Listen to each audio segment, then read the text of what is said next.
Thank you so much for coming today. Welcome to the 13th Annual Nightlife and Entertainment Summit, brought to you by the San Francisco Entertainment Commission.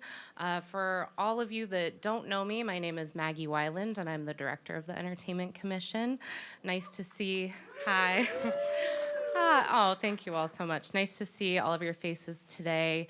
Although this is our 13th annual summit, this is actually our 20th year of being a city department here in San Francisco. So this is a big year for us. I don't believe I see him in the audience, but I did want to thank Terrence Allen today for all of you that know him. Yes, so Terrence was a founding commissioner on the Entertainment Commission, and he had the vision in the early aughts to create this department and really find a way to strike a balance and find compatibility between nightlife venues, neighbors, and law enforcement. So thank you to Terrence. Hopefully he is watching this somewhere or watching it later. And I just wanted to thank all of my current commissioners who are here today. You're going to be hearing from many of them during the programming today. I wanted to give a special thanks, especially to Commissioner Al Perez, who unfortunately is not here in person today, but he is watching our live stream. And so Al, if you're watching, hello. And with that, I also just wanted to thank SFGovTV for producing today's event so that you can view this later or you can watch it online live right now.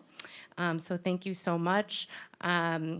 Also, just wanted to thank everyone that's here in person today. We actually have a bigger gathering this year than last, and it really shows. It's very important bringing all of you here together so that we can learn from what issues you're facing right now and try to assist you as best we can. Also, you are all so key to the vitality of San Francisco's culture and our economic core. And so thank you so much for being here with us today. You're the reason why San Francisco is an amazing place to live and to work. And I especially love going out, and I know all of you do too. So thank you for all that you do.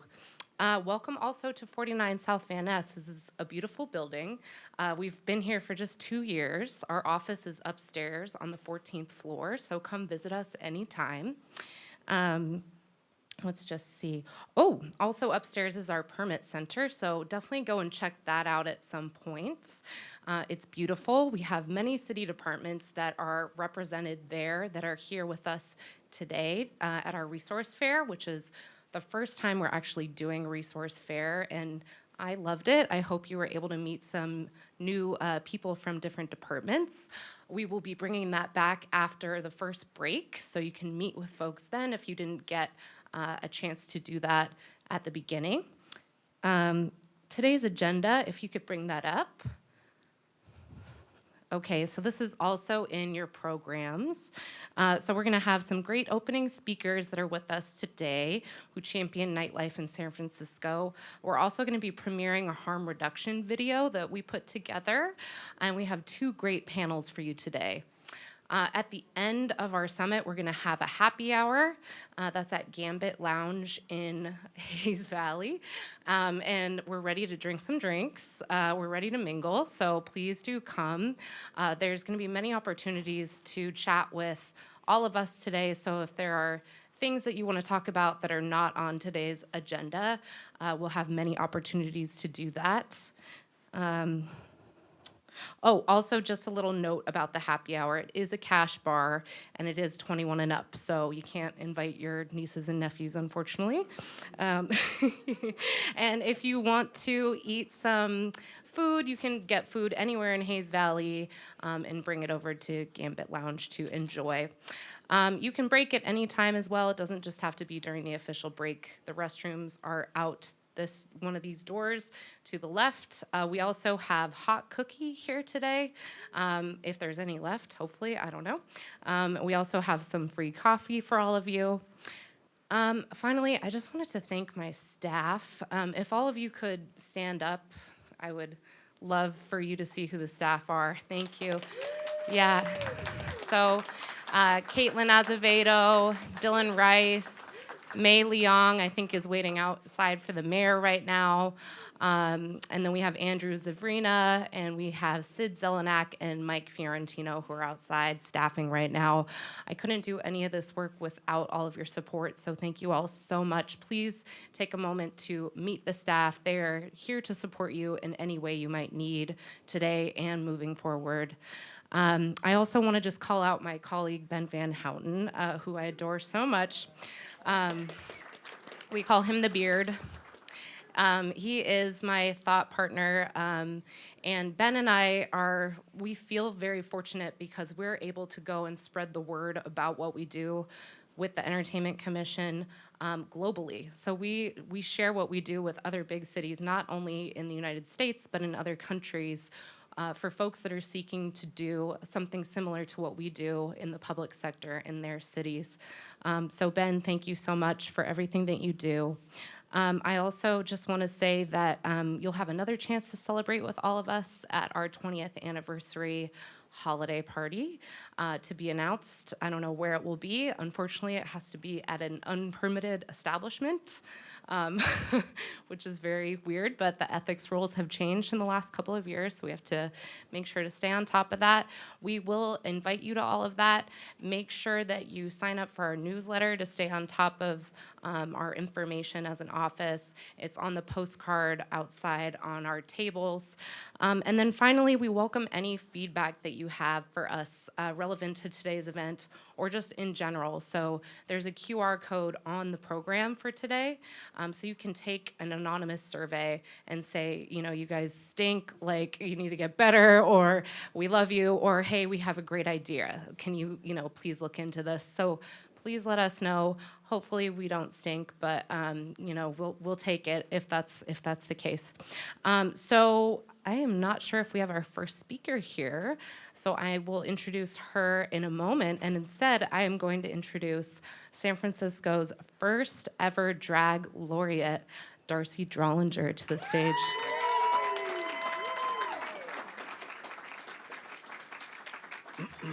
I'll be the drag mayor. How about that? She's gonna walk right in, I know, right? In my speech. Thank you, Maggie.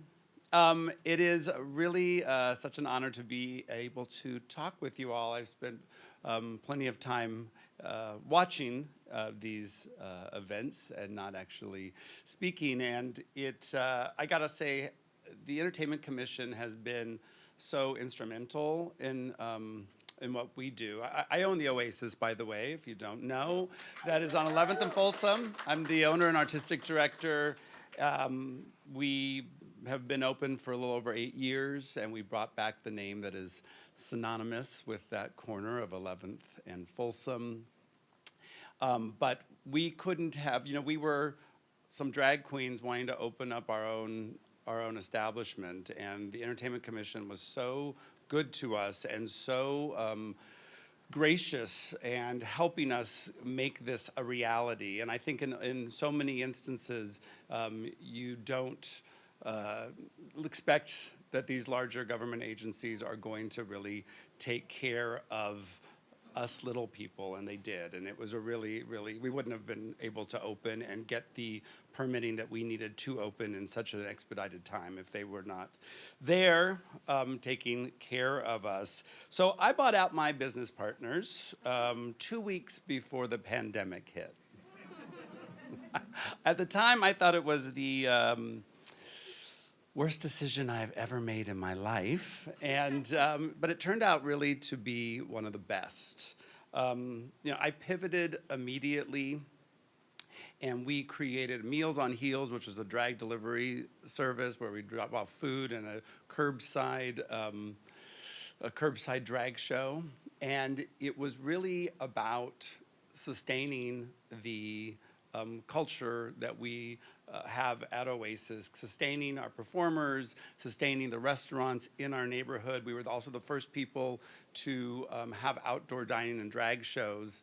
And again, it was a need to help sustain the community. And by really going through this rough time and being part of the community, it helped me to understand and listen to the community, but it created this real a bond that I don't think I would have been able to be the drag laureate or this ambassador if I hadn't have gone through that.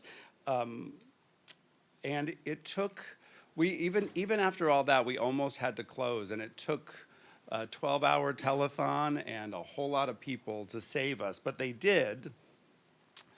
So I already had a big stake in San Francisco nightlife, and at that point, it got so much bigger.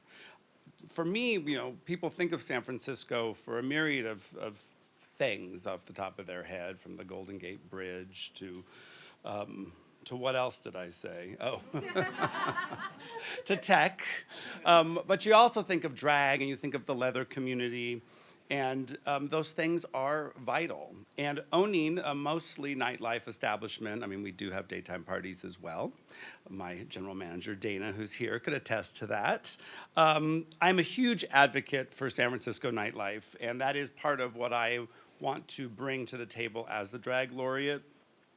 I have a vested interest in restaurants, nightclubs, and theaters that employ drag performers and LGBTQ staff, nightlife, and some brunch spots, and that community make a significant part of their living. Thank you. I got glasses from Zelda so I can see. They make me look smart. Many venues have closed, many struggle to stay open, and I know firsthand. I believe we as a city should make the road to opening nightlife venues more accessible, and we should work with these business owners to help them stay open. Nightlife is a huge revenue generator, not only in taxes, but also in tourism. And we face plenty of struggles with neighborhoods not feeling safe, with so many high-rise residential buildings encroaching on the nightlife spots and areas and parts of town, and the costs associated with opening and operating venues. Valuing what we provide as culture and sparkle to San Francisco is especially crucial at this time. Nightlife is what is bringing people to San Francisco. It is what is going to help revitalize San Francisco.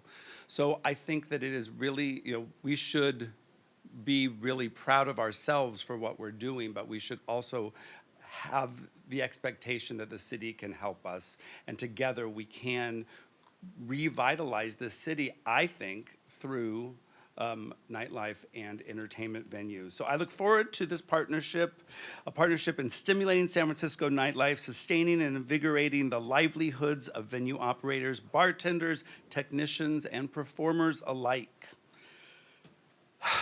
It is a tough road, but it's in our blood, as so many of you in this room can attest to. It is the magic of those moments when you see the joy in all of those people's faces. While it is economic, it is so much more than that. So I am so proud to be building this business and all of these businesses bigger and stronger in San Francisco. I'd like to introduce, maybe I get to do a big introduction. Yeah. Oh, well, it's the woman of the hour. We didn't wear red together. We did that to each other. Well, does she want to go now? All right. Well, I just finished. And I put my glasses on so I look really smart, and you just sat down, but I'm going to bring you up here.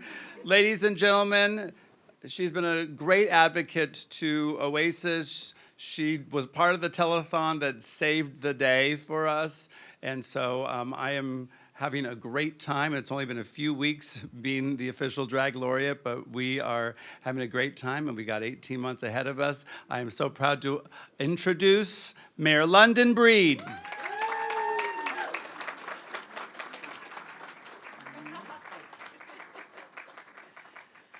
Oh, hi, everyone. For the nightlife community, you guys sure look like you're not ready to party. Too early, working all weekend. The other day, I was coming from a dinner down near the Ferry Building and ran into some people from Canada. And they were like, "Where are you guys going? What's going on in San Francisco tonight?" Now, to be clear, it was like barely 8 o'clock. And I couldn't think of where to tell people to go, where the party was at.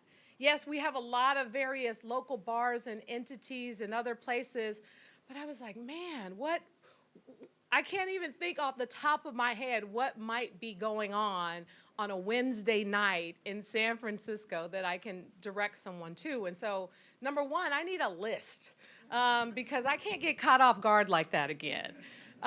Number two, I do want to take this opportunity to express to this community how much we appreciate so many of you continuing to hang on. We know the pandemic has been difficult and things have changed a lot. And in fact, we've struggled with our economic recovery. But I'm still hopeful because I know there are so many people who want to have a good time, who want to support various businesses, who want to uplift community. And there are a lot of various neighborhood places that are really coming back and are the vibrancy and represent the very best of our communities. And I think some of the things that the city has done, we know, whether it's the delay of taxes, whether it's the removal of taxes and fees, whether it's the resources that we provided to make sure we were getting money in the pockets of our nightlife community, all of it has had an impact, but we have not gotten there yet. So what are we going to do in this city? Well, what we hear about, one of the most challenging things is not just the bodies and the people from visitors, from conventions, from Bay Area residents as a whole, but also the issues around safety. And that has been at the top priority of my budget. I submitted my budget last week to the Board of Supervisors, and it is my understanding, Maggie, you guys will be combing through it and looking at the things that you support and hopefully advocating to ensure that the things that you care about, that you want to see supported through this process, that you would at least make sure that your voices are heard. You have all demonstrated, hi, Dory and Honey, I didn't even see you guys sitting over there. You all have demonstrated by your work and your advocacy when you come together, you can make great things happen. I see Stephen Lee, he's left the entertainment commissioner. By the way, Stephen used to let us into his club when we weren't even 21. And the reason why I tell you all that, because the statute of limitation, it ran out. But the fact is, back then, things used to be so fun. There were always opportunities to have a good time in San Francisco, and we got to bring that back. And we can't bring that back without all of you. And I think part of this summit, you're going to be having a lot of conversations, and you're going to be hearing different panels about the things that happen in the city. Like, my desire is to get to yes. It's to get to a new day in San Francisco. It's to get rid of bureaucratic layers and policy and dramas and all the things. You can't put this here, and you can't set up this, and you can't do this. Don't you get tired of hearing what you can't do? Yes. And thank you, Darcy. That's why her job description is just to be absolutely fabulous. That is her job description. So she's definitely nailing it. So what I am trying to do, and what I hope some of the conversations that come out of today is, it's really about how do we help you make it happen? Not just the financial resources that we've taken into consideration, not just the JAMS permits and the various policies, but what are some other things that are making it more expensive and more difficult for you to get going, for you to start to build up your various places that you want to leave open? And how do we get to a better place around the ability to allow those establishments to be open longer? What is impacting your ability to be successful in San Francisco? I do know that over the years, again, go back to the taxes and the fees, and it used to be way less expensive to throw a party and work with a promoter and provide the security and all the things that you need to do, and you would still be able to walk away covering everyone else and supporting your establishment. Things have changed, and we've had to make some significant adjustments. But if I know one thing about this community, I know this community is creative. I know this community wants to see good things happen for San Francisco, and I know that many of you have hung in there for many, many years, and I appreciate the fact that you're here, and I'm looking forward to the continuous conversation that needs to take place, and also especially the feedback from all of you so that I can work hand in hand with Maggie, with your various commissioners in order to implement policies ASAP. San Francisco is fortunate because we have a number of big conventions and events and activities that are coming up. The Asian Pacific Economic Collaborative, which is going to be the biggest international event in San Francisco since the establishment of the United Nations in 1945. This is 21 heads of state. This is all of their staff and everybody under the sun. And the question when they come here is going to be, after they're finished with Moscone Center and meetings and events, where are they going to go? We have to be ready for them. We have to make sure we show them how amazing San Francisco is. We'll have 400 people from press all over the world right here in San Francisco. We're going to throw a big event for them at City Hall, and then we're going to send them out into the world over the course of the time that they're here. And what story are they going to tell about San Francisco? They're going to tell a story about how they were out till 4 in the morning in this underground spot that they can't disclose the location of, and how good of a time they had in San Francisco like no other place anywhere in the world. That's the story of nightlife. That's the story I want to start telling, and we're here to continue to work with you to get to that place. So thank you all so much for being here.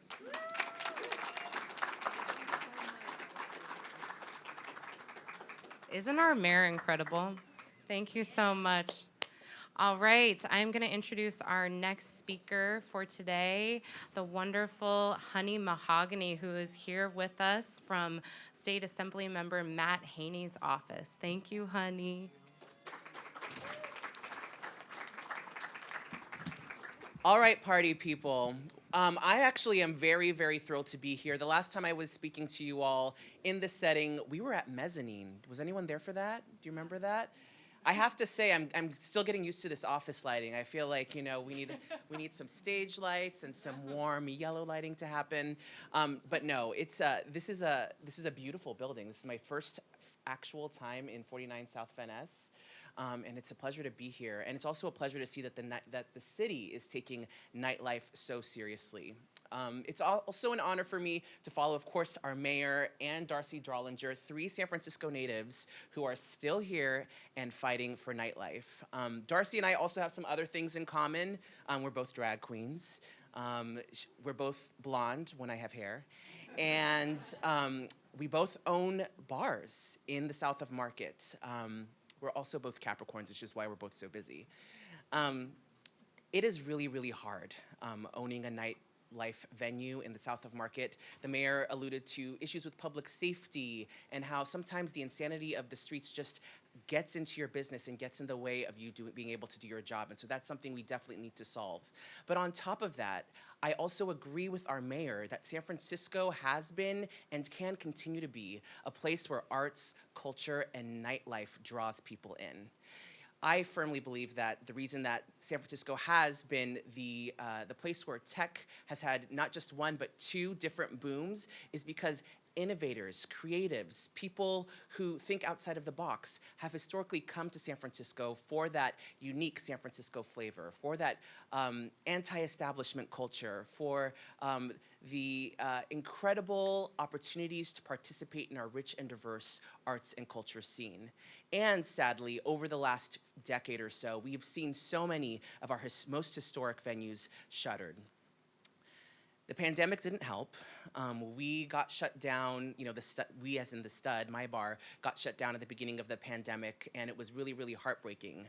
We'd gone through so much just to save that venue, to keep it from closing, only to be shut down a few short years later. But there's hope. While our city, our country is on shaky economic ground, we are seeing an opportunity to rebuild.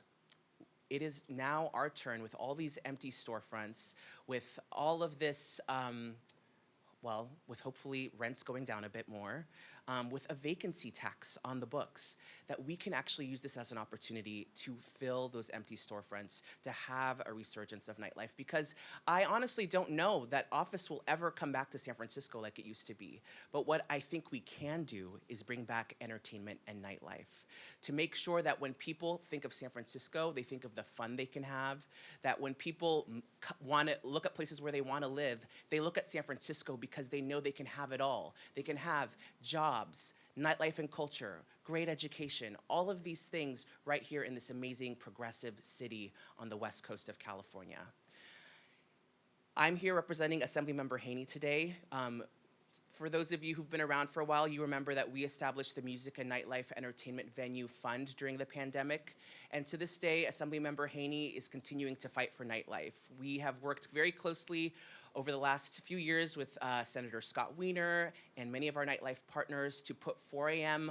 to have 4 a.m. nightlife in the state of California. And while, unfortunately, our efforts got vetoed and put down, we are determined to bring it back. So we will be continuing that fight and bringing it back until we pass that bill. Because, again, with as expensive as things are here in San Francisco, as hard as it is being a nightlife operator, those key few hours can really make sure that more of us can stay open and keep entertaining folks right here in the city.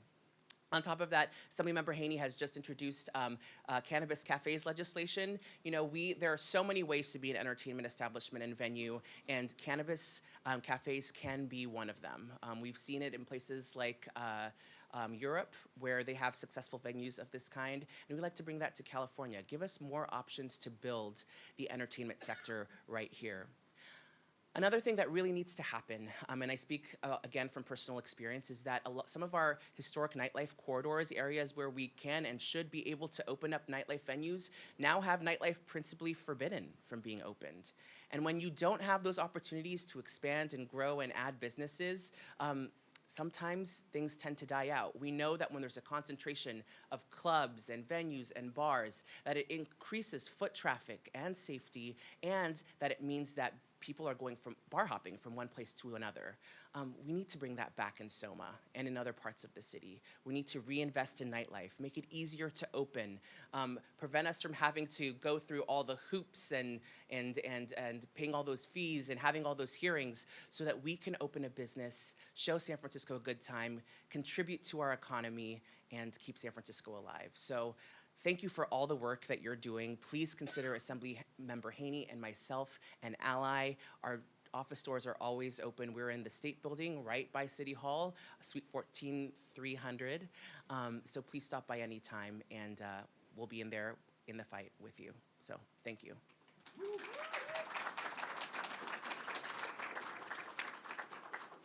Thank you, honey. That was amazing. All right, we are going to welcome to the podium Ben Van Houten from the Office of Economic and Workforce Development. Let's give it up for Ben. Okay. Is this? How do I do this? Is this good? Is this still too short? Okay. No, this is great. This is great. Not self-conscious enough about my height. This is wonderful.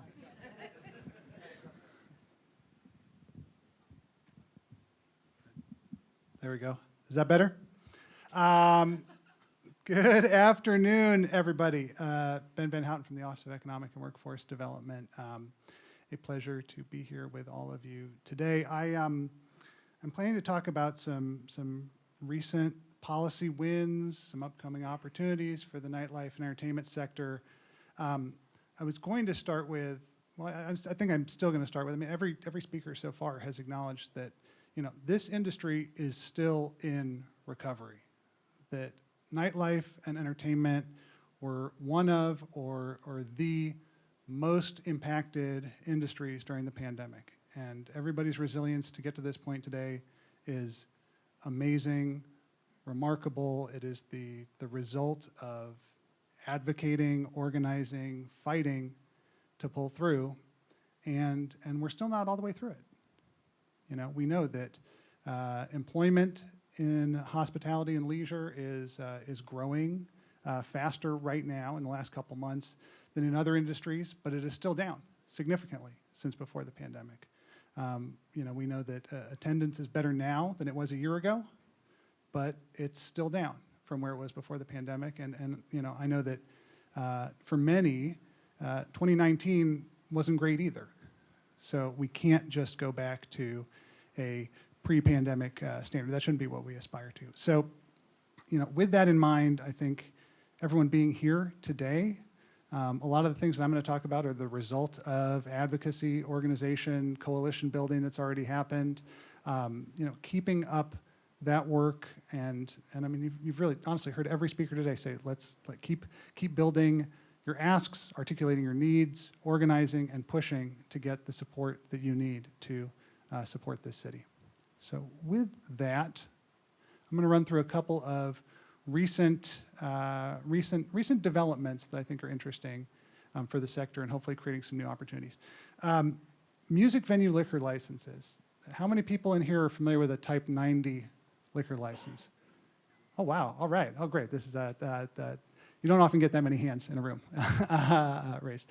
So last year, Senator Wiener's SB 793 created a new type of liquor license. It's a music venue specific liquor license. It's the Type 90. And as of January 1, you can apply for a Type 90. A handful of businesses around the state have already applied, a couple in San Francisco, and a couple of businesses have gotten their 90s issued. But the long and short of it is that a Type 90 authorizes the sale of beer, wine, and spirits to ticket holders 2 hours before through 1 hour after entertainment events. So that's when you can serve alcohol, is before, during, and after entertainment events. You can admit patrons of all ages if you want to, and you don't have to serve food. A venue has to meet the definition of music entertainment facility, one of these Byzantine legal terms, but it basically means you have to have a stage, you have to have an audience area, you have to market your performances, you have to pay performers. There's a whole bunch of specific requirements to what that means. But if you check all those boxes, you can apply directly to ABC for a Type 90 for $17,000. This is an amazing opportunity for new venues, for existing venues. If you hold a 47 or a 48, you could conceivably, and this is where I would say, talk to a liquor license attorney or permit expert or ABC directly. But the concept is you can apply for a 90 and then privately sell your 47 or your 48 to a different owner at a different premises. So there is real opportunity here for entertainment operators. Let's go to the next slide. Couple caveats. There's still additional work ongoing to refine, support the implementation of the Type 90 liquor license. So right now, it only authorizes service around entertainment events. And early on in the process, we heard from venue owners saying, well, what about private events? Private events that don't have entertainment, where I'm not doing a public-facing, publicly marketed entertainment event. There is currently legislation, SB 76 by Senator Wiener, that would enable music venue licensees to also sell alcohol at private events, regardless of whether they have entertainment or not. So it's going to be really important to monitor the progress of that bill and support that bill in order to get that piece implemented. There's also a wrinkle around if you have multiple rooms, bars in multiple rooms. That's another thing that's going to be puzzled out in the SB 76. Also working to clarify the permissibility of Type 90s in the local planning code, because the planning code doesn't say anything about Type 90s. So if when you apply for a Type 90, you're going to go to the planning department, and they're going to say, well, wait a minute, what is this? Some businesses have already gone through that process, and it's worked out fine, but bringing clarity around the zoning permissibility of Type 90s is a priority. So long and short of it, this is a significant opportunity for new entrepreneurs, for existing entertainment businesses. The folks at NEVA California, and they're co-sponsoring SB 76 with the Bay Area Council as well, but are really leading the charge here, and really excited in the long term about this opportunity, and happy to, if folks want to connect offline here or elsewhere about the Type 90, really interested to hear, is it working for you? Is it not going to be working for you? What are the barriers? And kind of puzzled some of that stuff out, because this is new. I think this is the first music venue, entertainment venue focused liquor license of its kind in the US. So Next slide. Been getting a lot of questions recently around shared spaces, outdoor entertainment, outdoor alcohol service, which is really complicated. So I'm going to be endeavoring to walk through a little bit of where we are, some things to monitor on that front moving forward. So the shared spaces emergency program ended technically at the end of March. There is a grace period in place for businesses that applied for a permanent permit. And that grace period extends to September 27th, 2023. If you are operating in a parklet with a shared spaces permit and you currently have a jam permit for that parklet, once you get your shared spaces approved, then the Entertainment Commission can facilitate the transition of that jam permit into a permanent ongoing license as part of your existing entertainment permit or as part of a new permit. So from a triage perspective, it's your shared spaces permit should already be in and moving forward. Then you can do your jam permit, and then you can move into to alcohol licensing as well. I do want to highlight that some reforms that were adopted last year make it a lot easier to offer frequent outdoor entertainment and amplified sound in recurring street closures. It used to be that you could do entertainment 12 times a year at a specific place. With legislative reform, there are now businesses, and some of the operators are probably in this room, who are doing outdoor recurring street closure or other activity more than 12 times a year. So think about that as well if you're interested in that sort of activity. Next slide. Excellent. So alcohol, post-pandemic expansion of alcohol service going from temporary pandemic permitting to the permanent system has been a topic of frequent conversation. So right now, if you're doing pandemic outdoor alcohol service in a parklet or other non-contiguous areas, what they call it, you're doing that with a temporary catering authorization that ABC issued. Now, under existing law, those temporary catering authorizations will expire March 1 of next year.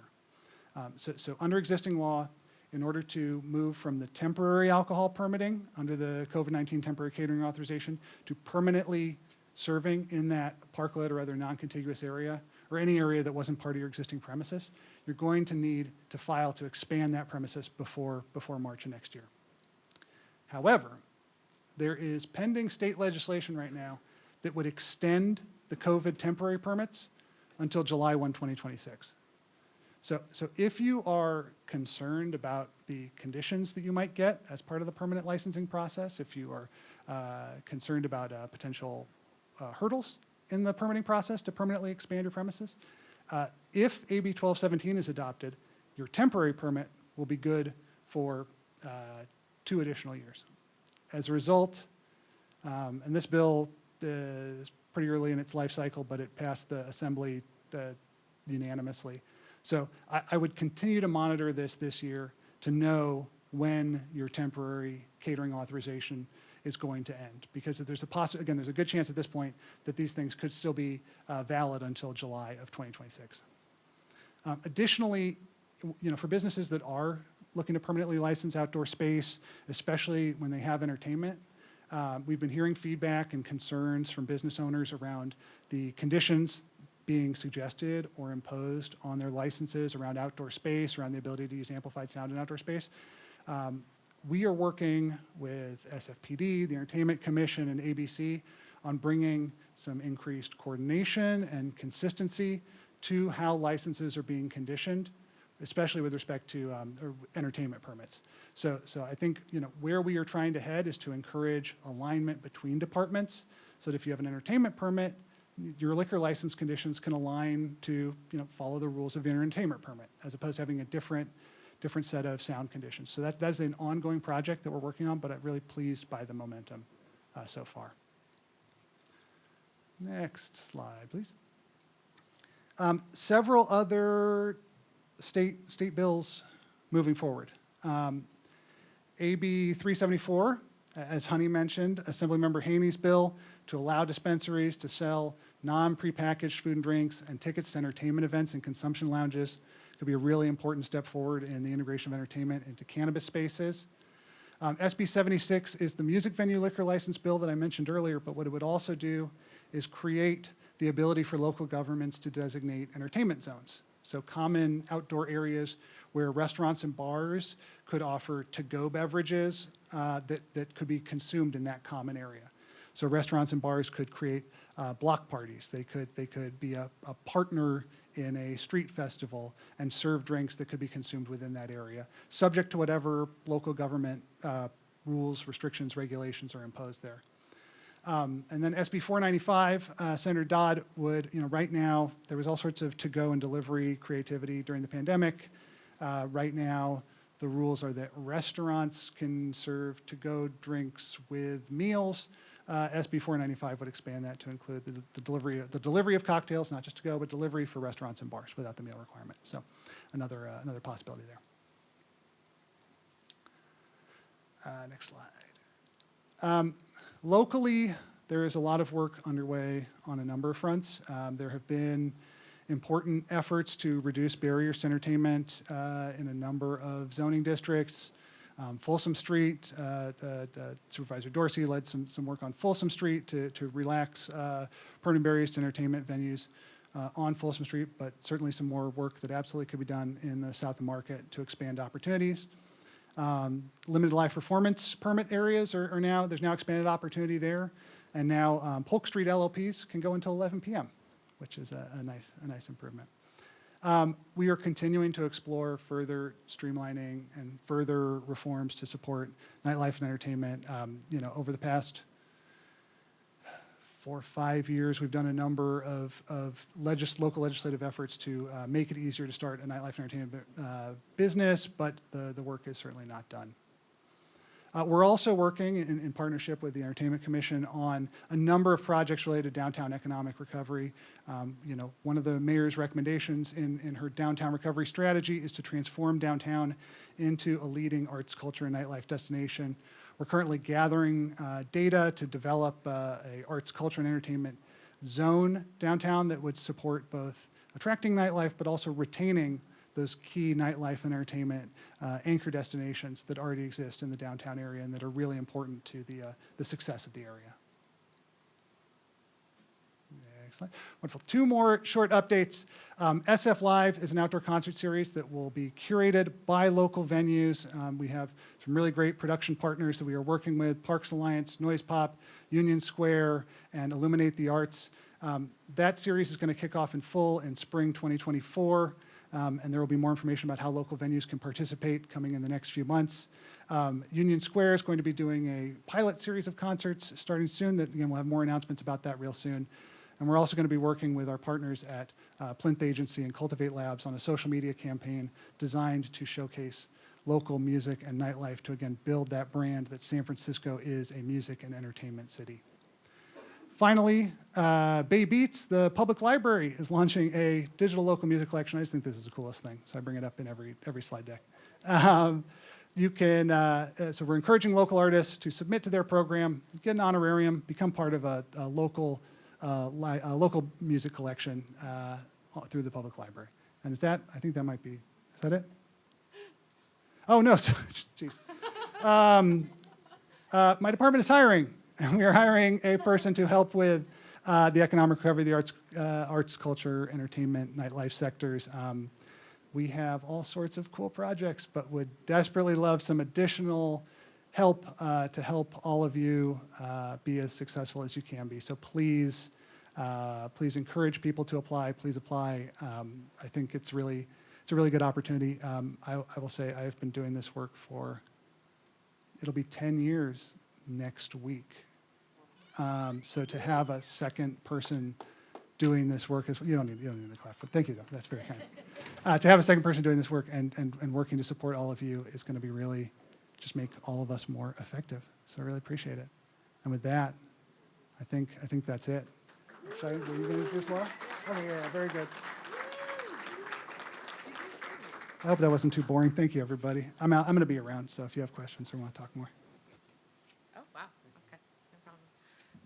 Hi. How do we bring this? Not everyone is this tall.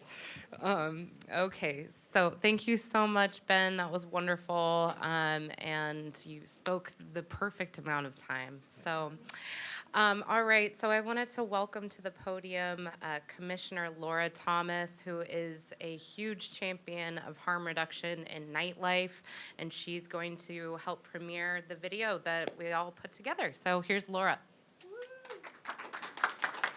Thank you, and thank you for adjusting the microphone right in the perfect spot. How many folks were here at the summit last year? And so you got to see Cochina Rude live and in person, and in part because of the work that Cochina has been doing from the stage at Oasis and in other venues, we asked her to work on this video. So, you know, I serve as the public health representative on the Entertainment Commission. And one of the things that I have tried to do from that perspective is ensure that our workers, our audiences, our neighbors are able to fully enjoy all the entertainment and nightlife that we have to offer in the healthiest way possible. Obviously, there is a very, very, very long tradition of mixing intoxicating substances with entertainment. That certainly predates all of us here, predates nightlife in San Francisco. But I think it's also really important that we ensure that our workers and our audiences are as safe as possible while they're enjoying themselves, and that we're doing everything we can to reduce any potential harms. And so whether that's around, you know, carding people and not letting people in unless they're over 21, cutting people off if they've had too much to drink, providing clean water for free for people.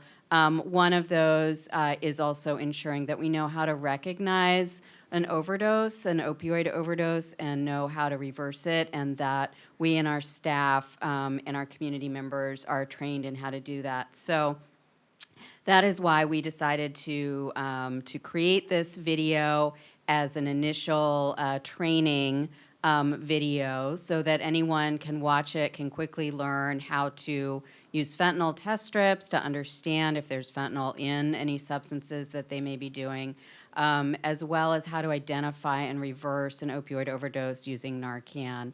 And so we did this in partnership with the San Francisco Department of Public Health, and I am deeply grateful for their expertise on this, and as well as Cochina Rude. And I want to, you know, give an extra additional shout out to Darcy Drollinger, who was here earlier, to Heclina, to Cochina Rude, to all the folks who've worked to help create the queer nightlife spaces that we have in this city. I think it is not at all a coincidence that Cochina picked up the Saturday night at Oasis after Heclina, and she's the one who started doing this. And I think it's not a coincidence that it's our queer and LGBT folks who've been stepping up to say, what else can we do to keep ourselves and our audiences as safe as possible.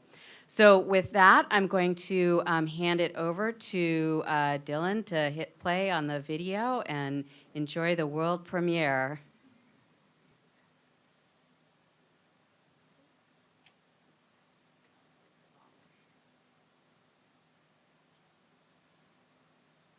Overdoses from fentanyl have had a devastating impact on San Francisco, and our entertainment and nightlife industries have been hit particularly hard. Fentanyl has found its way into other street drugs. Even a small amount of fentanyl can be fatal. The San Francisco Entertainment Commission has partnered with the San Francisco Department of Public Health to make this short video to raise awareness and prevent another tragedy from happening. This video is to help you understand the signs of a fentanyl overdose and what you can do to save someone's life. Fentanyl is the leading driver of drug overdose deaths in the United States as well as San Francisco. Fentanyl was involved in nearly 3/4 of overdose deaths in 2022. A very small amount of fentanyl can be fatal, and people use drugs may be unintentionally exposed to it, as it's been found in other drugs such as heroin, cocaine, pressed pills, and methamphetamine. This training will give you a basic understanding of how to use fentanyl test strips and how the naloxone or Narcan nasal spray works to reverse an opioid overdose to save someone's life. Naloxone is a drug that can reverse an opioid overdose. Thank you for taking the time to watch this video. Overdose can affect anyone, but anyone who learns how to recognize an overdose can reverse it. Doesn't have to end in tragedy. Naloxone can save lives. Bay Area drag queen and harm reductionist Kachina Rude will provide a brief overview of how to use fentanyl test strips and an overdose recognition and response training. Kachina is a prominent figure in San Francisco's nightlife and harm reduction scene. She has instructed audiences and staff throughout the city on how to use naloxone and other life-saving strategies. Thank you so much. I'm Kachina Rude. I will be demonstrating how to use a fentanyl test strip to test drugs for the presence of fentanyl. Fentanyl test strips are one tool that community members use to reduce potential harms of using drugs and make informed choices for how to use them in a safer manner. Here's the procedure to test your drugs for fentanyl using fentanyl test strips. Depending on the types of drugs you're testing, the steps may be slightly different. Before we get into testing, let's identify the parts of the fentanyl test strip. This is what a test strip looks like. You will see an area that is colored solid blue. This is where you will hold the strip. Place the wavy end of the strip down in the water and let it absorb for about 15 seconds. Do not insert past the solid line. Now, let's do our testing. Put a small amount, at least 10 milligrams, of your drugs aside in a clean, dry container. For most drugs, you'll need half a teaspoon of water. If you're testing methamphetamines, use 1 full teaspoon. Place the test strip into the water. Take the strip out of the water and place it on a flat surface for 2 to 5 minutes. Positive results. Make sure to hold the test strip horizontally with the blue end on the left. A single pink line on the left-hand side indicates that fentanyl or a fentanyl analog has been detected in your drugs. If you receive a positive result, it is much safer to discard the batch. Otherwise, the results could be deadly. Illicitly manufactured fentanyl is extremely potent and can be deadly. Negative results. 2 pink lines indicate that fentanyl or a fentanyl analog has not been detected in your drugs. Remember that no test is 100% accurate, and your drugs may still contain fentanyl or fentanyl analogs, even if you receive a negative result. You should still take caution, as fentanyl test strips might not detect stronger fentanyl-like drugs like carfentanil, and fentanyl might not be everywhere in your drugs, and your test might miss it. They call this the chocolate chip cookie effect. Invalid results. Again, make sure to hold the test strip horizontally with the blue end on the left. A single pink line on the right-hand side, or no lines at all, indicates an invalid test. Do not be confused with a positive result, which appears on the left as shown here. The invalid result will appear on the right-hand side. If you get an invalid result, test your drugs again using a new test strip. As we have shown, fentanyl test strips have a number of benefits for people who use drugs. That said, it's important to talk to people about their limitations too. Fentanyl test strips don't tell you how much fentanyl is present, only whether there is fentanyl present or not. And false positives may be common with MDMA or methamphetamine. Now I'm going to tell you how to recognize the signs of an overdose. Not responding and won't wake up, shallow breathing or not breathing, blue or gray skin, lips, or fingernails. Next, I'm going to show you how to reverse an overdose using naloxone or Narcan. If you do not have Narcan, call 911 immediately, or have a friend call 911 for you. Give the dispatcher your location and tell them someone is not responding or not breathing. The first thing you want to do is provide verbal stimulation. Try to wake the person up. Hello? Ah! Ah! If that doesn't work, provide physical stimulation. Rub your knuckles up and down on the center of the chest to stimulate pain. I promise, this really hurts. If they still don't wake up, it's time to administer Narcan. You want to remove the Narcan from its packaging, insert the nozzle into the nostril, and press the plunger firmly. You may administer a second dose after 2 minutes. If somebody has not yet called 911, do so now. Give the dispatcher your location and tell them someone is not responding or not breathing. Now I'm gonna show you how to give them life, baby, or perform rescue breathing. You wanna pinch their nose, tilt their head back, provide 2 breaths to start, then 1 breath every 5 seconds. 1, 2, 3, 4, 5. If you've ever made out with a stranger at a bar, you can do this. Give me life, baby. The person's chest should begin to rise and fall. Continue this step until they start breathing or until 911 arrives. And guess what, baby? You reversed an overdose with Narcan. Congratulations. After the person wakes up, stay with them until paramedics arrive. Kindly inform them that they overdosed. Hey, baby, how you doing? We had to Narcan you. You overdosed. You okay? Do you want some water? Remember, this could be a traumatic event for everyone involved. Be nice to them, and be nice to yourself. Thank you for watching this training video. We hope this video empowers you with the information you need in case you need to make a critical decision someday. You may be the one to save someone's life. Share this video with your coworkers, patrons, and the community. Let's keep our community safe and protected so we can continue to celebrate our world-class entertainment and nightlife scene.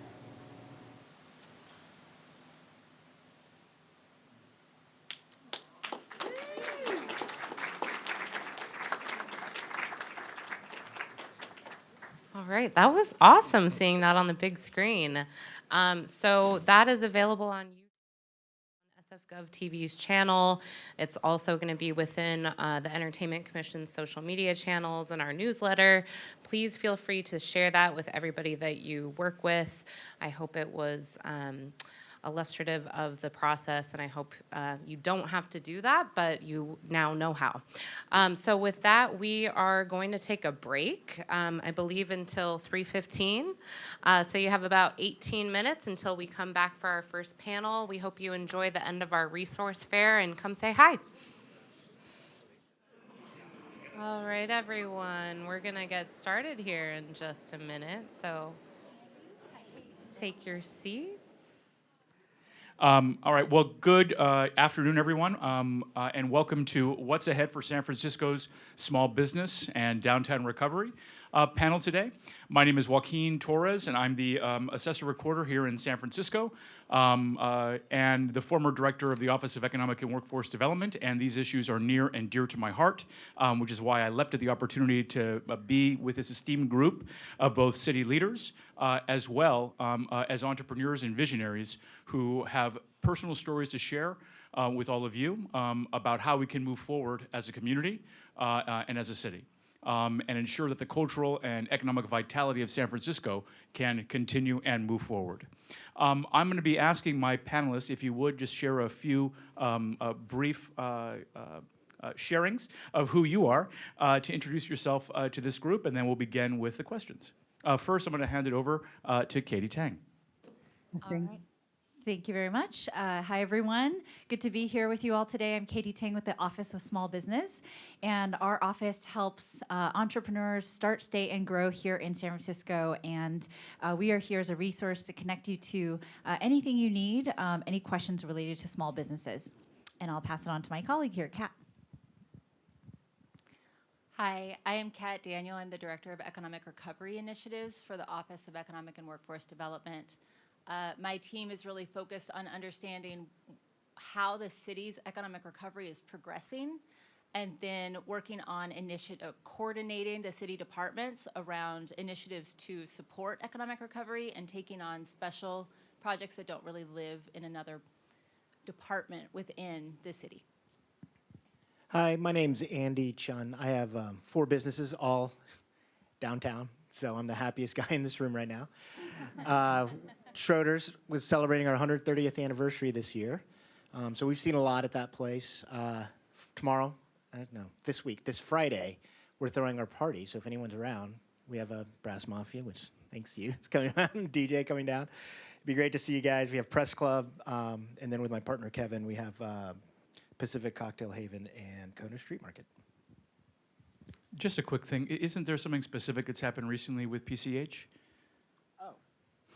we did win. We're number 28 on 50 best bars in North America. The only bar in San Francisco this year, and one of 3 on the West Coast. So if you haven't checked out, we burned down a few years ago, and that, great run. I'm a lucky guy. But we rebuilt, and it's great. We have outdoor space now, so come by and have a cocktail. That'd be awesome. Thanks. Josh Lieberman, General Manager of August Hall, event venue and concert space downtown on the backside of Union Square since May of 2018, formerly Ruby Sky, which is where most of you probably recognize it from, but happy to be here. Fantastic. Well, why don't we set the table with the first question? And why don't we start with you, Josh, or you, Andy, one of the two. Why is nightlife, a very broad question, but I think it's good to start there because not many people often think about it, despite those of us who are in this room, but why is nightlife important and essential for San Francisco? So for us, I think, nightlife is incredibly essential because when you really kind of look at what draws someone into an area, I like to think that we play a very special role in that. And it's not to say that people don't go out to bars or restaurants or kind of come into the area for that reason, but it's typically usually for, an anniversary or a party or your friends are kind of getting together. What we find, at our venue is that we're bringing in, anywhere from a sold out show to when we do conferences, and our full venue is utilized up to 1,200 people, a night. That are coming in from outside of the city. That are coming in from Sacramento, that are coming in from Napa. We have folks that are coming in from Canada, LA, kind of all over the place, and then are looking for somewhere to go afterwards. So, we like to think of ourselves as an anchor tenant, or at least kind of performing that service to our area and our community, because we are one of the reasons that people are still coming into the city or kind of coming to the destination of downtown, even while it's going through the troubles that it's currently experiencing. Thanks, and just to build on that, Andy, why should we care about restaurants, bars, music, entertainment, and theater in San Francisco? Well, I think it's one of the more interesting things, and you and I were talking about this in one of our other sessions. San Francisco has a reputation for being a world-class city for nightlife, music, entertainment, and we've kind of been resting on our laurels, to be honest with you. We do a lot of great things, for sure, but if you're going to open up a new concept, a new idea, do something cutting edge, are you doing it in San Francisco right now in our business? And the answer is probably not. You're going to Miami, you're going to Nashville, you're going to Austin. And what do those locations have in common? South Beach, 6th Street, Rainey Street, Broadway. Those are all downtown in their economic core. And the reason why you locate those businesses there is because you don't necessarily have neighbors like we do in the Haight or you do in the Mission. When you combine nightlife with people who've been there for generations, you have conflict, right? Because people want to sleep, people want to party. We in San Francisco have kind of coexisted, and we have all of these regulations. We have a commission basically created to mediate between those two opposing forces. Well, you know where people don't live right now? Downtown, right? So to me, there's an opportunity when we have 15 to 20 million visitors coming every year to San Francisco, and we don't have our version of any of those neighborhoods that Miami, Nashville, Austin have. And so I think if we are going to turn the page onto whatever downtown is going to become, we, the people in here in hospitality, restaurants, bars, nightlife, are the ones who are going to have to do it. Because these housing, converting offices into housing is not happening in the next 5 years. It's a 5, 10, 15, it's a generational project. So we have a bunch of empty buildings, we have a bunch of empty spaces, and we have a bunch of people coming into town with no place to go. So let's do the math, let's create something. We can be the engine, but that's gonna require a lot of assistance and a lot of people pulling in the same direction. Fortunately, we have the mayor here, we have the Office of Workforce OEWD here, we have the small bit, there's people who are available to help remove obstacles, but we have to come to the table with what do we want, what do we need, rather than just saying, hey, life sucks. Because if we just come with that attitude, at least none of us downtown are gonna be here in 5 years to actually see that page turn. And so we're kind of fighting for our lives at this point, but I think there is opportunity. Great. For Kat and Katie, the same question. I mean, why, from your perspectives, is nightlife important, and why do you believe the city should care about the diverse industries that make entertainment and nightlife a reality in San Francisco? So, I mean, I think that Josh and Andy are exactly right. Like, well, one, I come from the Office of Economic and Workforce Development, and we are really interested in economic activity and in jobs. And nightlife is really, really essential to both of those things, because we need a diverse economy. We need a lot of different things happening in San Francisco that are providing a lot of different types of jobs, and nightlife is critical to that. So that is one, just as like in terms of a city's economic health. And then I think that, like Josh was sort of alluding to, like quality of life is what causes people to want to come to cities. And the city's culture and cultural experience, which includes a nightlife as sort of an anchor of, is really, really important to San Francisco's brand and identity as a city. And it is important to what causes people to want to come here, which is what feeds like the health of our economy. And then last, and which what Andy was talking about, is that our economic recovery, like this point in time, the city really needs to evolve and to pivot in order to respond to what has happened as a result of COVID. And that is going to depend a lot on giving people new reasons to come into downtown, to think about coming to San Francisco. And I think that nightlife is going to be a huge part of that. So all three of those things really work together. Well, for me, I'm just going to keep it really basic and simple. It's what brings us joy and makes us all come alive. I mean, I think about the first date with my then boyfriend, who now became a husband, was at a bar downtown, or the first time I saw Lady Gaga perform was actually here in San Francisco at Mezzanine at that time. You know, all those things bring a smile to our face. It's all those memories that we think back to. They happen at our venues, at our bars, at our restaurants, and so. Just on a personal level, they are so important. They're anchors in our lives, and so I'll keep it at that because I think everyone knows obviously the value of all the people you employ and the economic generation that occurs as a result of our nightlife. Great. Andy, I'll ask this question of you. I mean, where and how would you describe the state of your businesses right now and those of your peers at this moment in time? You alluded to it a little bit in terms of what's happening downtown, but generally across the city, what are you hearing? What are people feeling right now, both about the immediate issues that we're facing and also the ones that they see coming up for them in the future? I'll keep my response basically to people I talk to downtown, because I'm sure there are other people in the city who are doing very, very well. But downtown, we live and die the closer you are to the convention center by whatever's going on at the convention center. So Press Club, my wine bar, for example, is actually doing okay because when the convention center comes in, it kind of pays for the quarter, right? One nice week will pay for the quarter.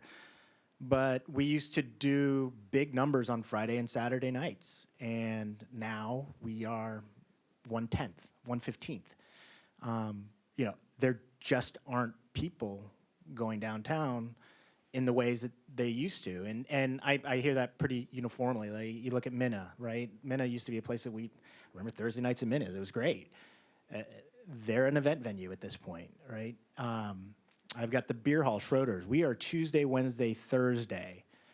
Active, great. Fridays used to be our busiest day. Now they look like Mondays. And we don't even think about opening on Saturdays anymore. So, you know, that's not a recipe for success. And we know we're doing things the right way because on Wednesday when you come into Schroeder's, people are having a great time. So the product is fine. They're just not people around.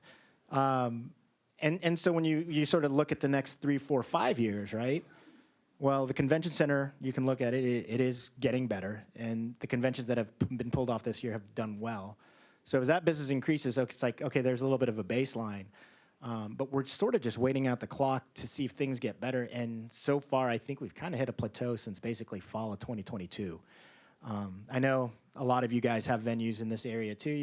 You may be doing better. I'd love to hear it and see what you're doing, but you know, it can't be bright days. I will say PCH does remarkably well regardless of whatever is in town, but that's because of its sort of place in the cocktail bar hierarchy, and also its kind of in a neighborhood too. It borders that Union Square. It's on Mason and Sutter. So you get up to Bush Street, and there's a bunch of really cool places, Key Club, and like your venue, and we can feed off a little bit more of that. But if we were just relying on downtown traffic, that wouldn't work for us. Yeah, please, Josh, if you can speak to that, and just also, I think it's interesting to pick up on where you see yourselves interrelated as varying industries. How do you support each other at this moment in time? Sure. Well, you know, I think it's pretty clear how we support each other, and I think one of the interesting things is that we really haven't seen a lot of the kind of turnover of bars and restaurants that we used to pre-COVID, or at least, you know, kind of the consistency. I mean, we had a bar that was next door to us, Benjamin Cooper, that, you know, closed down during the pandemic, has not reopened. There's currently nothing in that space. And we used to direct people that were just looking to pop in for a drink, coming to a show, or just kind of walking down the block all the time. I mean, we still do that. We just now have to send them a couple of blocks down the street as opposed to right next door to us. But I like to think that you know, we are doing our best to try and bring people to the city that don't necessarily have a reason to come to the city other than they're going to see a performer that they love or music that they enjoy, and then are looking for something else to do. And you know, it's really environmental, just in terms of being able to spill that business over from, you know, from us to Andy or to other bars kind of in the area, to other restaurants, that is becoming harder to do with the you know, kind of connotations around downtown right now, as well as just the lack of a community that exists independent of tourism or independent of, you know, conferences coming through. So, sorry, did you? Yeah. So for the both of you, I mean, what are you finding the ways towards success in this moment in time? How are you navigating to deal with those challenges right now? What are you seeing that are just little glimmers of opportunity for you? I wouldn't necessarily call it glimmers of opportunity so much as just that things are less bad than they were. In that, like, there's a limit for what we can really do aside from trying to, you know, change our programming, which we do anyway, regardless of what the, you know, the situation is in the neighborhood.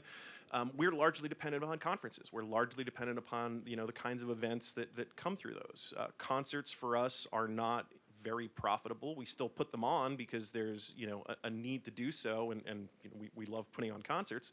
But if we were just relying on that to stay afloat, we would go under.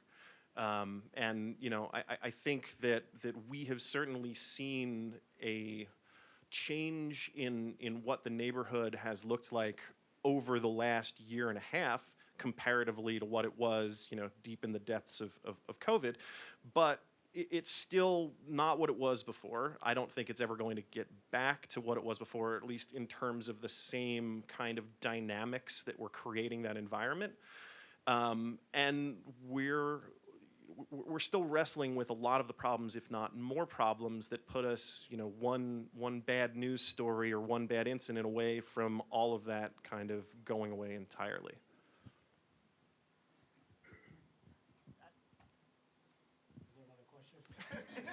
I think just to dig into that, maybe if you want to talk about some of the additional challenges that might also be compounding this for you, whether it's around labor shortages, the increasing cost of doing business, the public safety issues on the street. I think it's just good to share and get those out here. I mean, yeah.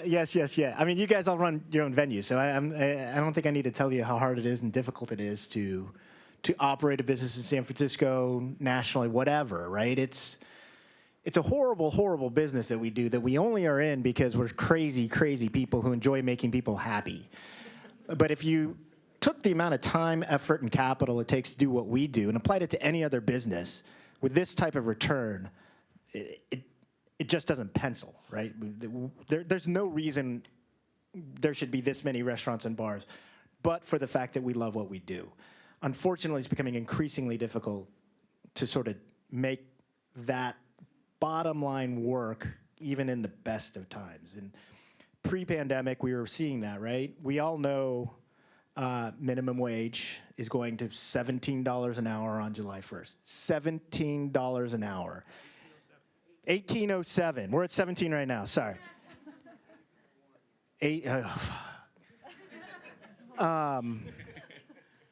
So we live in a place where everyone deserves a living wage. But if you open a bar in Texas, guess what the tip credit minimum wage is? Roughly, right? California is never getting a tip credit, so we just have to accept that. The cost of living adjustments are necessary. Like we all want our workers to be able to live in the city. Nobody can afford to do that. Rents don't seem to be coming down in a way that makes that new world or new vision sustainable.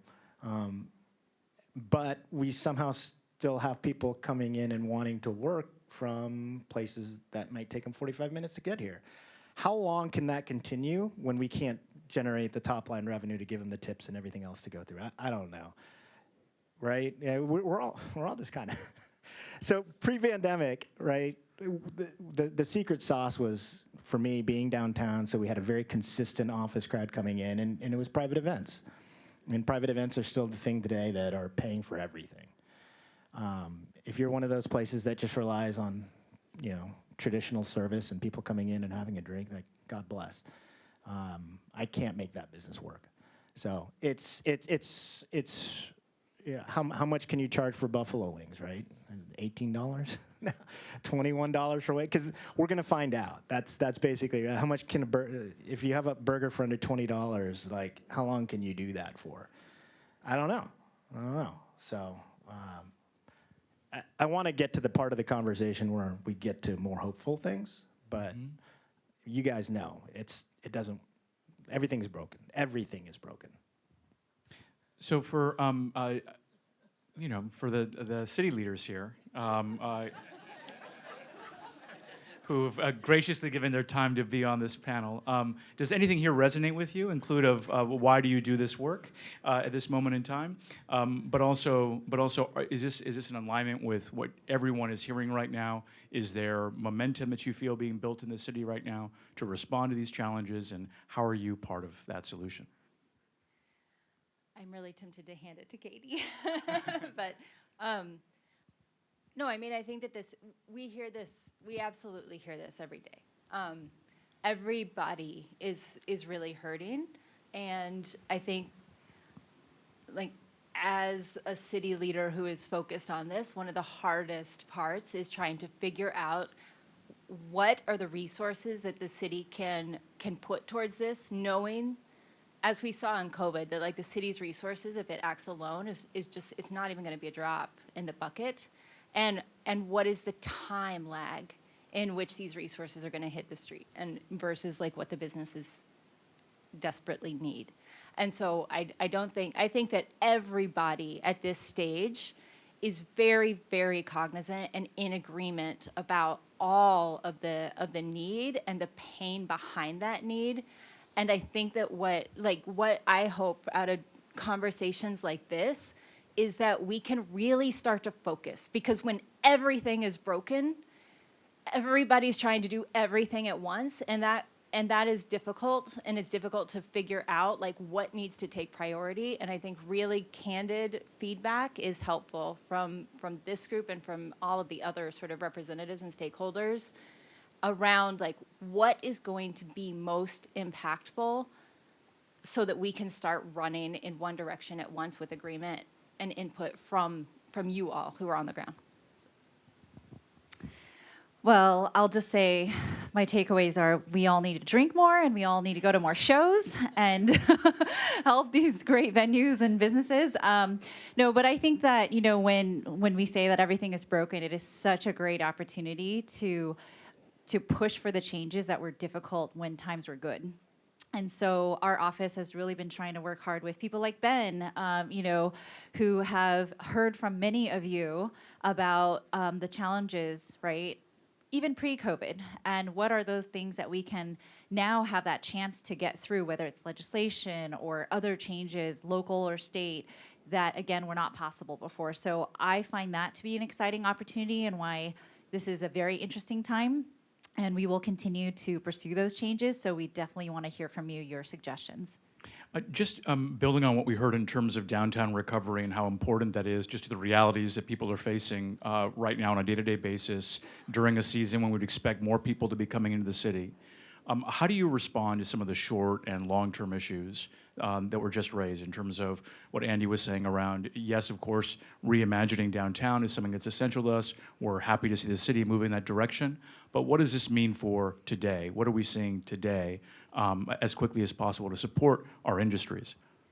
So I think, like, just in terms of context setting, I think that what we're seeing from the data, right, is that downtown is, like, in terms of fundamentals, from economic fundamentals, downtown is still really strong in a lot of ways, right? Like, our jobs in office industries are growing. Our unemployment rate citywide is ridiculously low. Like, I think the second lowest in the state of California, and California has a very low unemployment rate. There's a huge amount of investment that is going into San Francisco. What we don't have is people on the streets in downtown San Francisco. And that is a structural problem, because a lot of that is created by remote work and you know, hybrid work policies. I brought my little stats for you all, but like prior to the pandemic, we had 470,000 people coming into San Francisco from outside San Francisco every day to commute for a job. And that's not something that is going to have a short-term solution in a world of hybrid work.